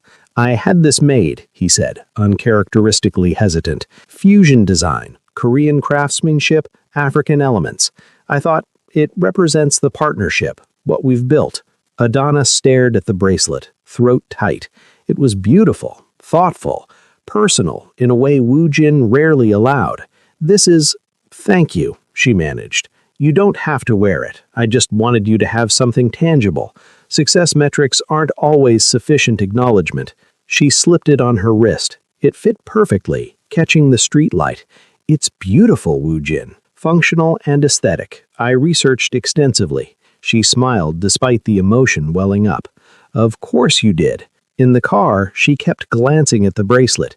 This strange man who calculated everything had researched jewelry, had considered her cultural background, had created something meaningful disguised as pragmatic. Why did you really give me this? She asked. Because you asked me to dance when no one else would. Because you've kept every agreement. Because... He paused, fingers tapping the steering wheel. Because I value our partnership beyond financial metrics. I wanted you to know that. That's the most emotional thing you've ever said to me. I know, it was difficult. You laughed, surprising herself. You're ridiculous. I'm precise. Same thing sometimes. When they reached her apartment, she'd moved out of the safe house into a nicer place 2 weeks ago, still Kang funded, but feeling more like hers.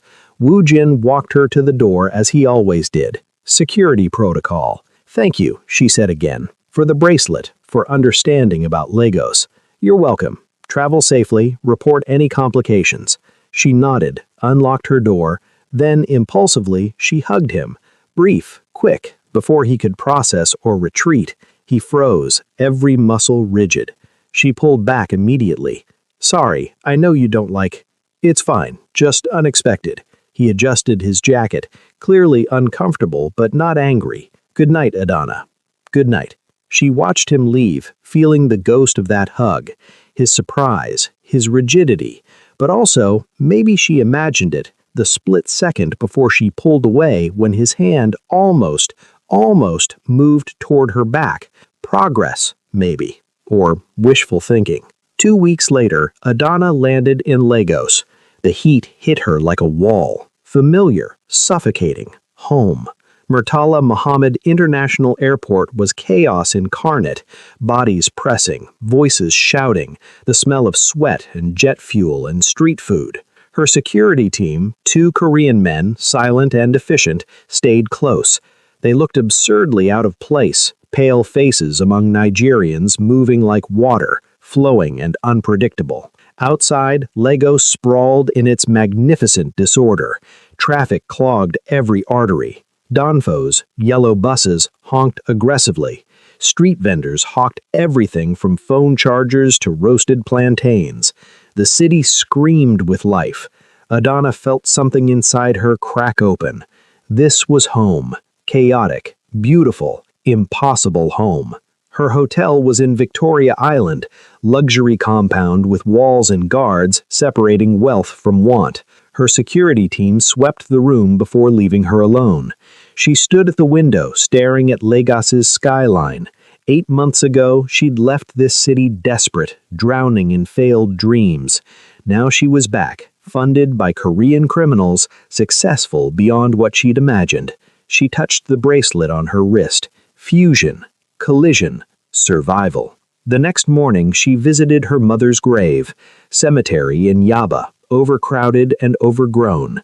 She brought flowers, orchids, her mother's favorite. Her security team waited at a respectful distance. "Hi, Mama," she said quietly in Igbo, kneeling. "I'm sorry I haven't visited. I'm sorry for a lot of things." She told her mother everything. The business, the partnership, Woo Jin, the choices she'd made. Words poured out, confessional and raw. "I told you not to die small. I didn't, but I'm not sure you'd be proud of how I grew." The wind rustled leaves. No answers, just silence and heat and the smell of earth. She stayed an hour, crying quietly, then stood. Her security team pretended not to notice her red eyes. The supplier meetings were successful. 3 days of negotiations, factory visits, artisan workshops. Adana fell back into Lagos rhythm, aggressive haggling, personal relationships, the dance of business that felt more authentic than Seoul's corporate sterility. Her suppliers were proud of her success, proud that their goods were reaching Asian markets. They toasted her with palm wine, fed her jollof rice and pepper soup, treated her like the success she'd become. But underneath, she felt the distance. They saw her success. They didn't see the cost. On her last night, she met an old friend from university, Chidima, who'd become a lawyer. They sat in a bar in Lekki, expensive cocktails between them. "You look different," Chidima said bluntly. "Harder. Success requires hardness." "Does it? Or did you just choose hard over soft?" Adona sipped her drink. "When did you become a philosopher?" "When my best friend disappeared to Korea and came back wearing designer clothes and evasion." Chidima leaned forward. "What's really going on, Adona? Who are these people you're working with? Business partners, investors, and the security team that watches you like you're under house arrest." Adona's jaw tightened. "I'm not under arrest. I'm protected." "From what? From complications?" "That's not an answer." Adana set down her glass carefully. "Chi, some questions are better unasked. And some friendships are better than secrets." They stared at each other. Finally, Adana spoke quietly. "I'm safe. I'm successful. I'm building something real. That has to be enough." Chidima's expression softened. "Just promise me you know what you're doing, and that you have a way out if you need one." "I promise." "Liar," a voice whispered in Adana's head. "There's no way out, not anymore." On the flight back to Seoul, Adana stared at the clouds. She'd gone to Lagos to see if she could recognize herself. She'd found pieces, her resilience, her business savvy, her cultural roots, but the whole picture was different now, refracted through choices she couldn't undo. Woojin met her at Incheon Airport personally. Unusual, he usually sent drivers. "Welcome back," he said, taking her suitcase. "You didn't have to come." "I wanted to. Your trip reports were thorough, but I wanted to debrief in person." In the car, she told him about the suppliers, the new product lines, the expansion possibilities. Professional, efficient. Then, "I visited my mother's grave." His hands tensed slightly on the steering wheel. "How was that?" "Necessary, painful, clarifying. Did you find what you were looking for?" She looked at the bracelet on her wrist, then at him. "I found that I can't go back, only forward." "Is that acceptable to you?" "It has to be." They drove in silence for several miles. Then Woojin spoke quietly. "While you were gone, the Huang family made a move. They tried to sabotage one of our shipping routes. We countered, but it was close." Adana's stomach dropped. "Why didn't you tell me immediately?" "Because you needed to focus on Lagos. The situation is contained now." "Contained or escalating?" "Contained, for now." He glanced at her. "But things are shifting. The Huang family is getting aggressive. My father is considering more direct responses. Meaning what? Meaning violence might become necessary. Meaning you need to decide how deep into this partnership you're willing to go. Adana stared at Sol's lights spreading before them. She'd just left one home, was settling into another, but home came with costs. How deep do you need me to go? She asked. That's your decision. I won't coerce, but you need an answer. Soon, yes. She thought of her mother's grave, her promise to not die small, the bracelet on her wrist representing fusion and choice. I'm in, she said quietly. Whatever comes next, I'm in. Woojin nodded once. Okay, but Woojin, yes? Don't protect me from information anymore. If things are dangerous, I need to know. I can't make good decisions without good data. Agreed. Full transparency going forward. Thank you. He pulled up to her apartment building. Before she could get out, he spoke again. I missed your presence while you were gone. The partnership felt unbalanced without you. Adana's breath caught. That's the second most emotional thing you've ever said to me. I know. I'm trying to improve at emotional communication. You seem to value it. She smiled. I do. And for the record, I missed you too. That's good. Reciprocal sentiment is efficient. She laughed, got out of the car. He waited until she was inside before driving away. In her apartment, she unpacked slowly. Lagos dirt on her shoes. Korean efficiency in her suitcase organization. Fusion. Collision. She was in deep now. No exit visible. But maybe, just maybe, she'd chosen the right depth to drown in or learn to swim. Time would tell which. The Huang family struck 3 days after Adana's return. Not with violence, with information. Adana was in her warehouse, training a new hire on inventory management, when Woojin called. Come to my office, now. It's urgent. She arrived 20 minutes later. Woojin's office was in a legitimate consulting firm building, his cover business. The space was minimalist, all glass and steel, overlooking Gangnam's business district. He wasn't alone. His father sat in the visitor's chair, expression dark. 2 other men stood by the windows, senior organization members. Sit, Kang Daijang said, not a request. Adona sat. Wu Jin stood behind his desk, posture rigid. The Huang family sent this to our business partners this morning. Daijang slid a folder across the desk. Adana opened it. Her stomach plummeted. Photos. Her in Lagos, visiting her mother's grave. Her at the supplier meetings. Her with Chidinma at the bar. And worse, documents. Her visa application, showing the business struggles that had made her vulnerable. Bank statements from before the Kang partnership, showing desperation. Immigration records, noting her visa's precarious status. The message was clear. Look how fragile she is. Look how easily she could be broken. They're trying to embarrass us, Daejung said coldly, suggesting we partnered with a desperate foreigner who'll betray us the moment someone offers her stability elsewhere. That's not true, Adana said, voice steadier than she felt. I know it's not true, but perception matters in our world. Our partners need to believe in our judgment. He leaned forward. This is a direct attack on our credibility. We need to respond. How? Adana asked. We destroy their credibility in return. We expose their vulnerabilities.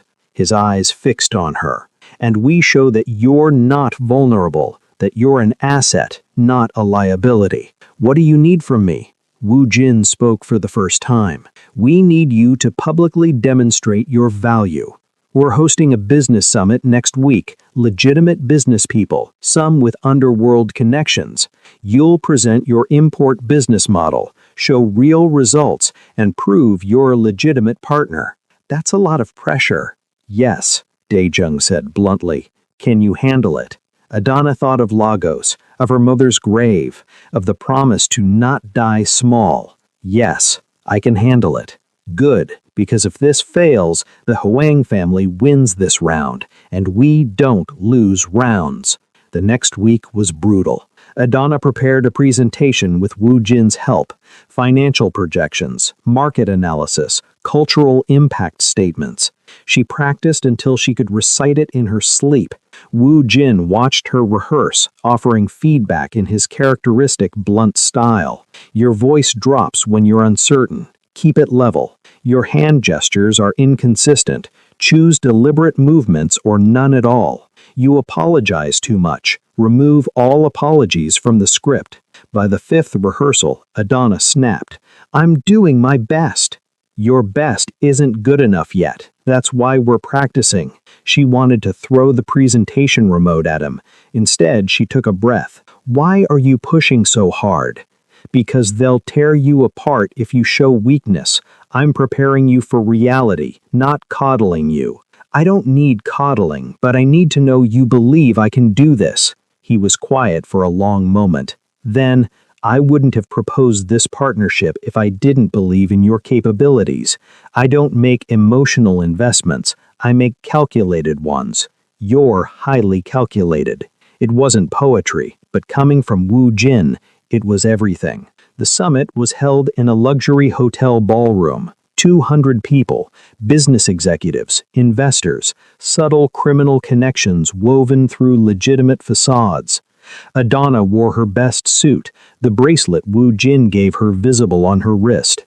Wu Jin introduced her with clinical precision, listing her accomplishments without embellishment. Then she was on stage, lights bright, faces watching. She spoke about African markets, cultural authenticity, the fusion model. She showed financial data, revenue growth, profit margins, expansion projections. She answered questions with the same aggressive confidence that had gotten her through Lagos business wars, and she killed it. By the end, people were approaching with business cards, investment inquiries, partnership proposals. Dae Jung watched from the back, expression unreadable, but when their eyes met, he nodded once. Approval. After the summit, there was a reception. Adana networked until her face hurt from smiling.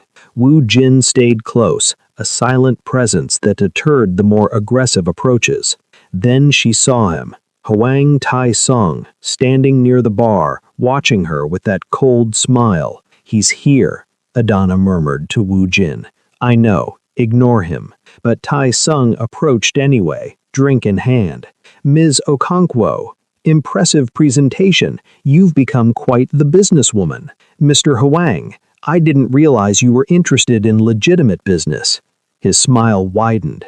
"I'm interested in many things, including resilient women who make interesting choices." Wu Jin stepped closer, subtle but protective. "Tai-sung, this is a professional event."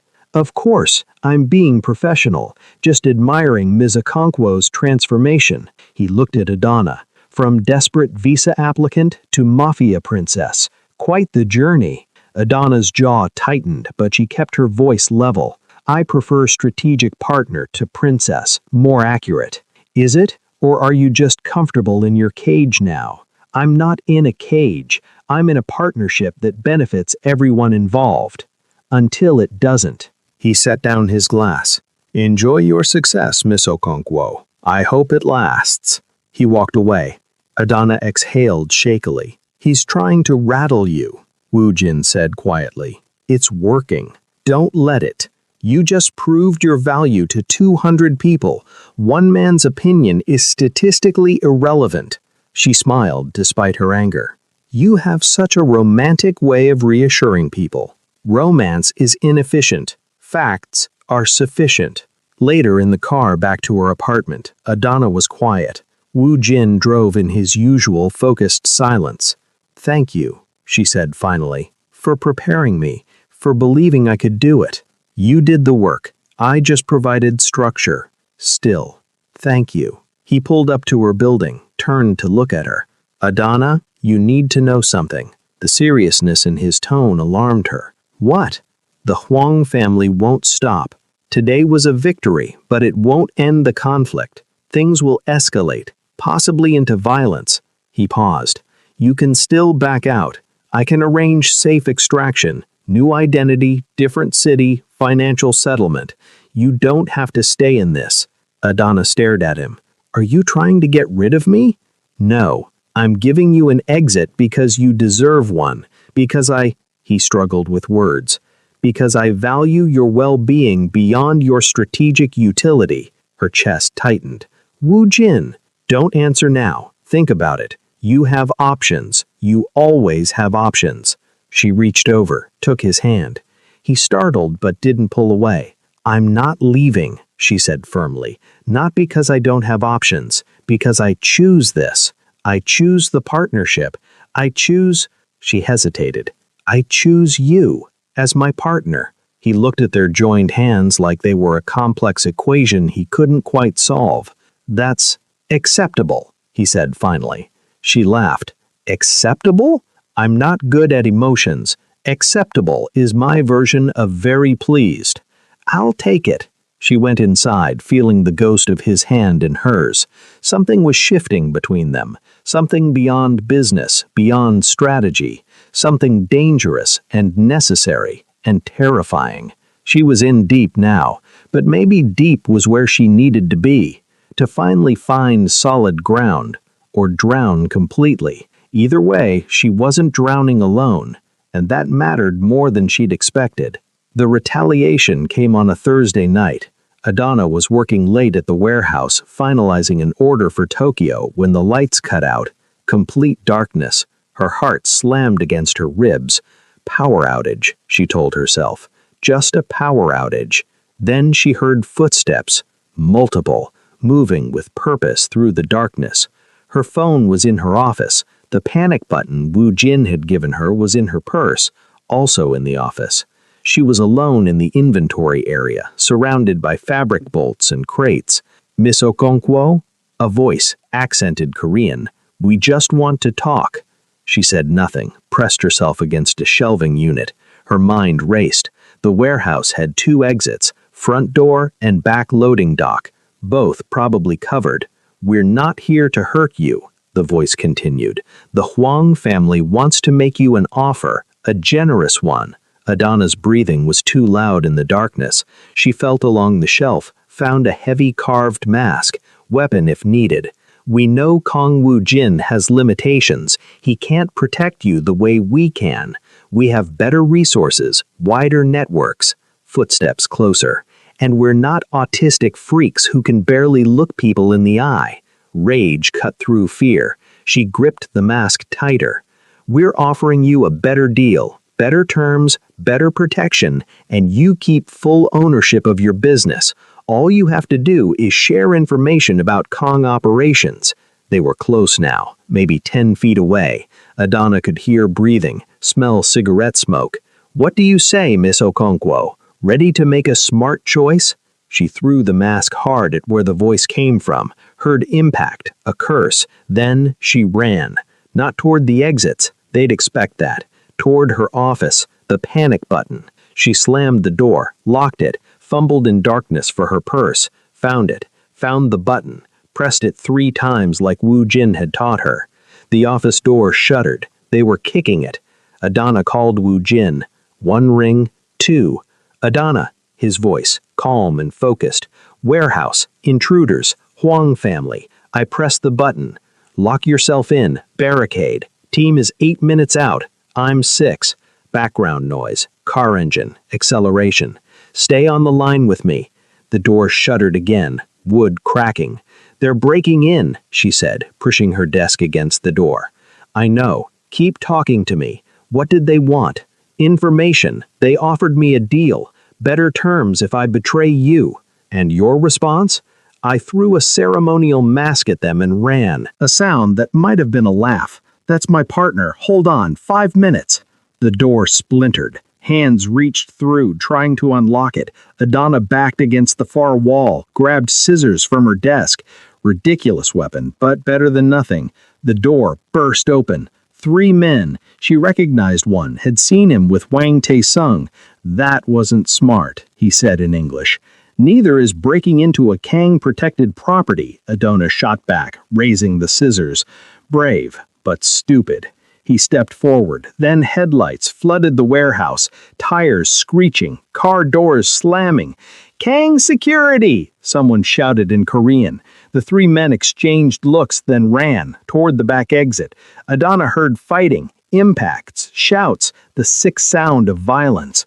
Then Wu Jin was there, in her office doorway, breathing hard, gun in hand. His eyes swept over her, checking for injuries with clinical precision.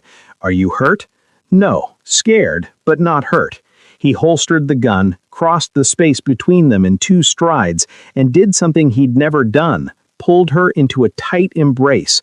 Adana froze in shock. His heart hammered against her ear. His arms were rigid but secure. This was costing him. Physical contact, unexpected touch, emotional vulnerability. But he held on.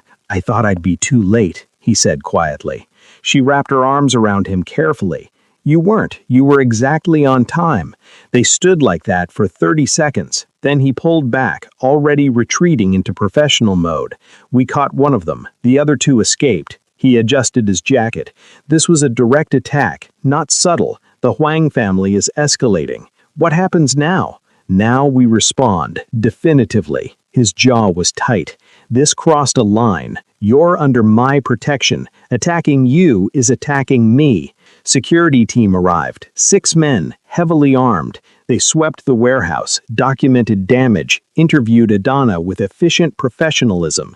She answered automatically, mind still processing Wu Jin's embrace. At 2 a.m., Wu Jin drove her to a new safe house. More secure, more isolated. A penthouse apartment in a building his family owned. Security on every floor. You're staying here until this is resolved, he said, unlocking the door. The apartment was luxury incarnate. Floor-to-ceiling windows, modern furniture, a kitchen that probably cost more than her first car. This is excessive. This is necessary. The Huang family knows your patterns now. We need to break those patterns. He set down her emergency bag.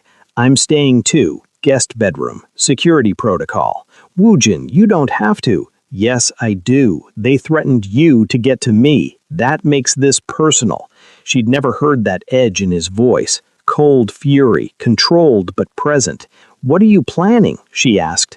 Tomorrow morning, I meet with my father and our strategists. We'll plan a response that makes it clear you're not a viable target. He walked to the windows, stared at Seoul's lights. The Huang family needs to understand that touching you has consequences they can't afford. Adana joined him at the window. I don't want people hurt because of me. People will be hurt because they made a strategic error. You're not responsible for their choices. That's cold logic. Logic is all I have. She studied his reflection in the glass. That's not true anymore. You hugged me. That wasn't logic. His shoulders tensed. That was temporary emotional dysregulation due to threat response. No, that was you caring. Admitting it is harder for you than the actual caring. He didn't respond. They stood in silence, side by side, watching the city breathe below them. I'm going to destroy them, Wu Jin said quietly. The Huang family, not just this attack, everything. Their shipping operations, their real estate holdings, their political connections. I'm going to dismantle them piece by piece. That's a big escalation. They escalated first. I'm finishing it. He turned to her. Is that acceptable to you? Full war? Adana thought of the men in her warehouse, the threats, the invasion of her space, the implication that she was weak, that Wu Jin was defective, that they could be broken. Yes, she said firmly. Finish it. He nodded. Good. Get some sleep. We start tomorrow. But neither of them slept. They sat in the living room with tea and laptops, planning. Adana provided intelligence on Huang shipping routes based on her import expertise.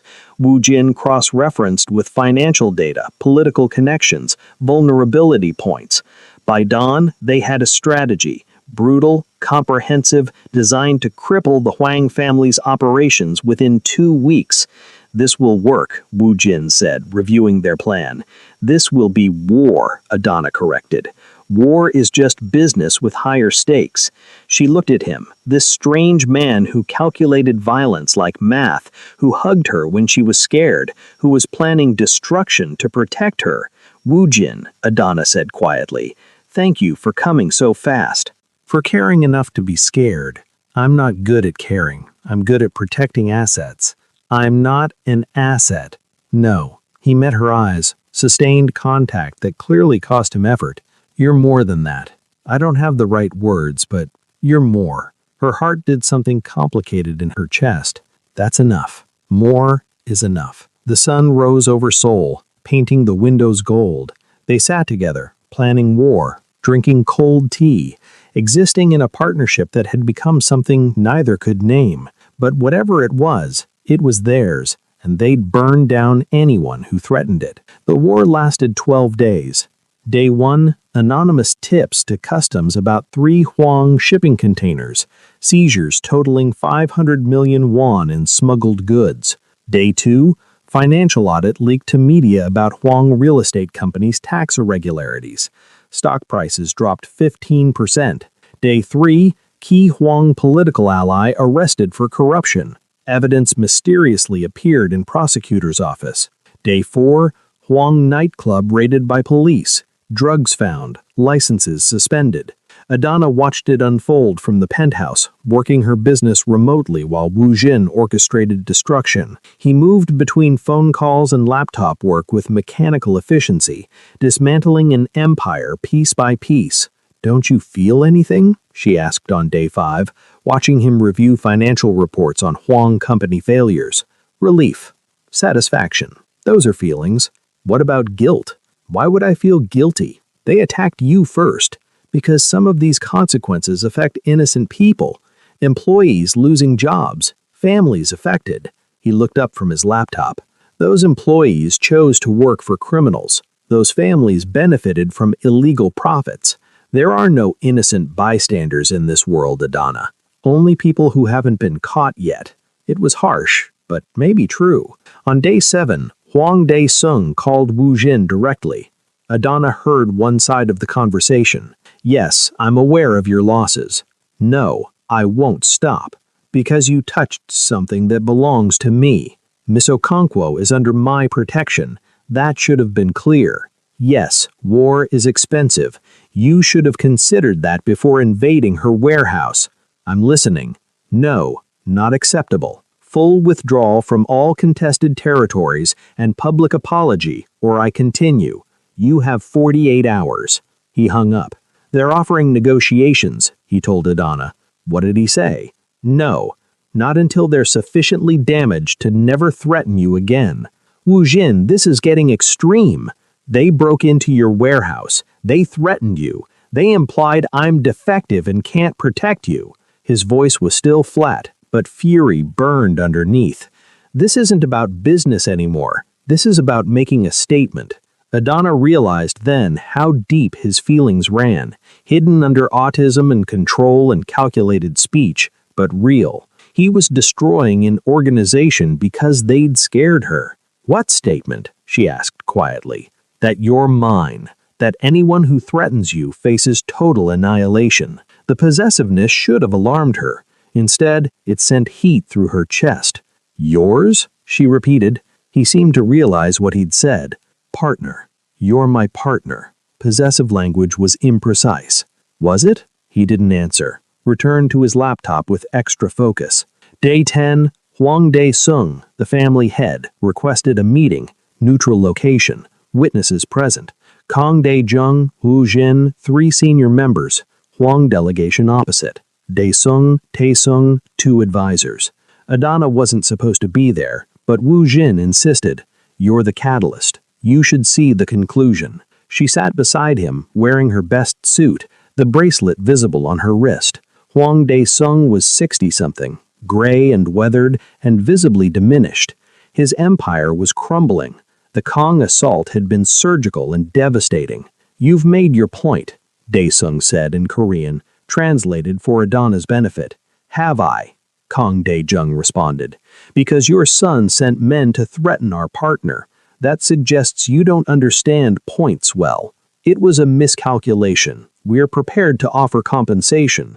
Compensation isn't sufficient. We require structural changes." Terms were presented.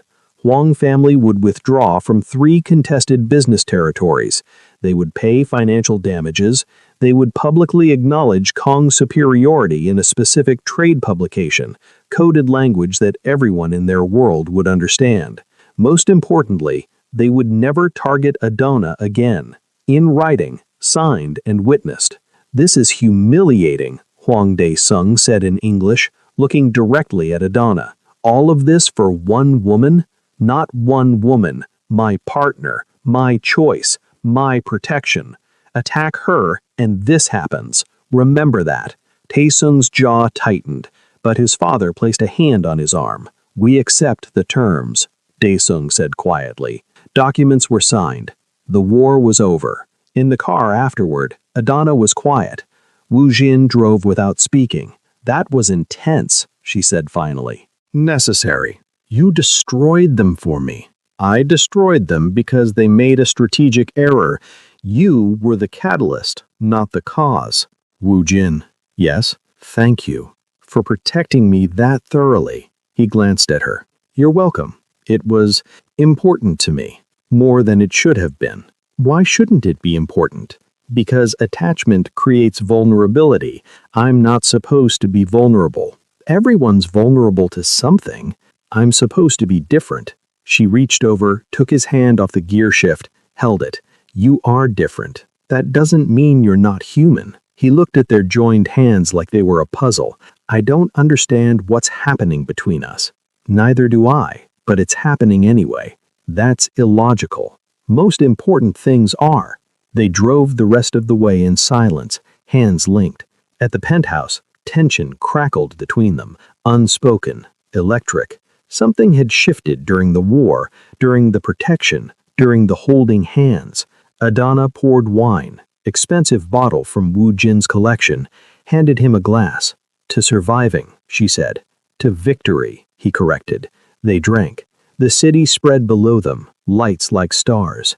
I should go to the guest room, Wu Jin said, but he didn't move. You should, Adana agreed, but she stepped closer.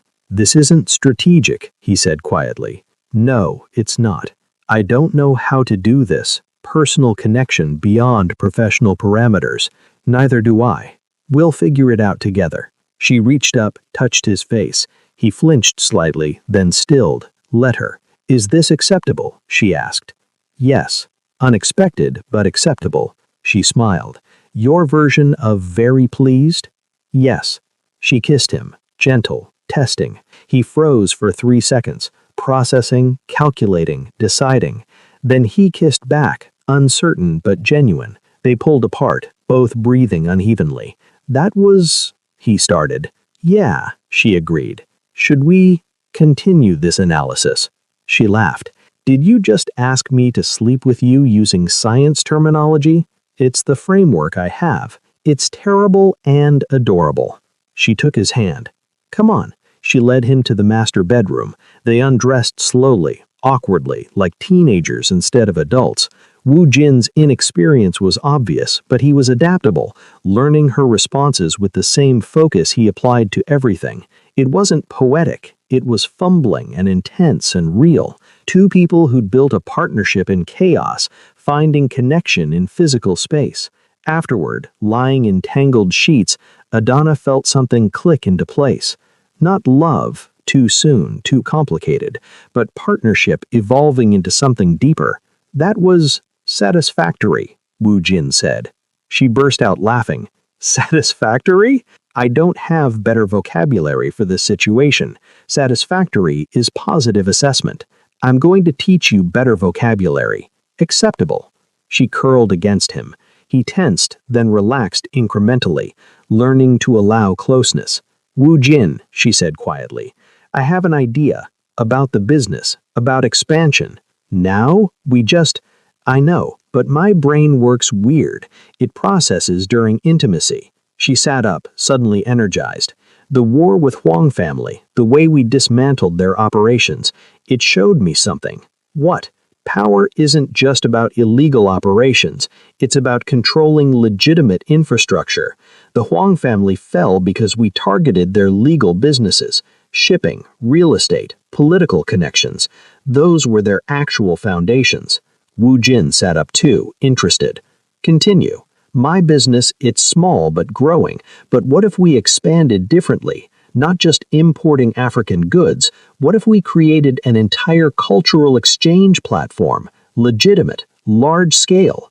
Museums, galleries, educational programs. We bring African art and culture to Korea, Korean culture to Africa. We become the dominant bridge between the markets. His eyes widened slightly, his version of excitement.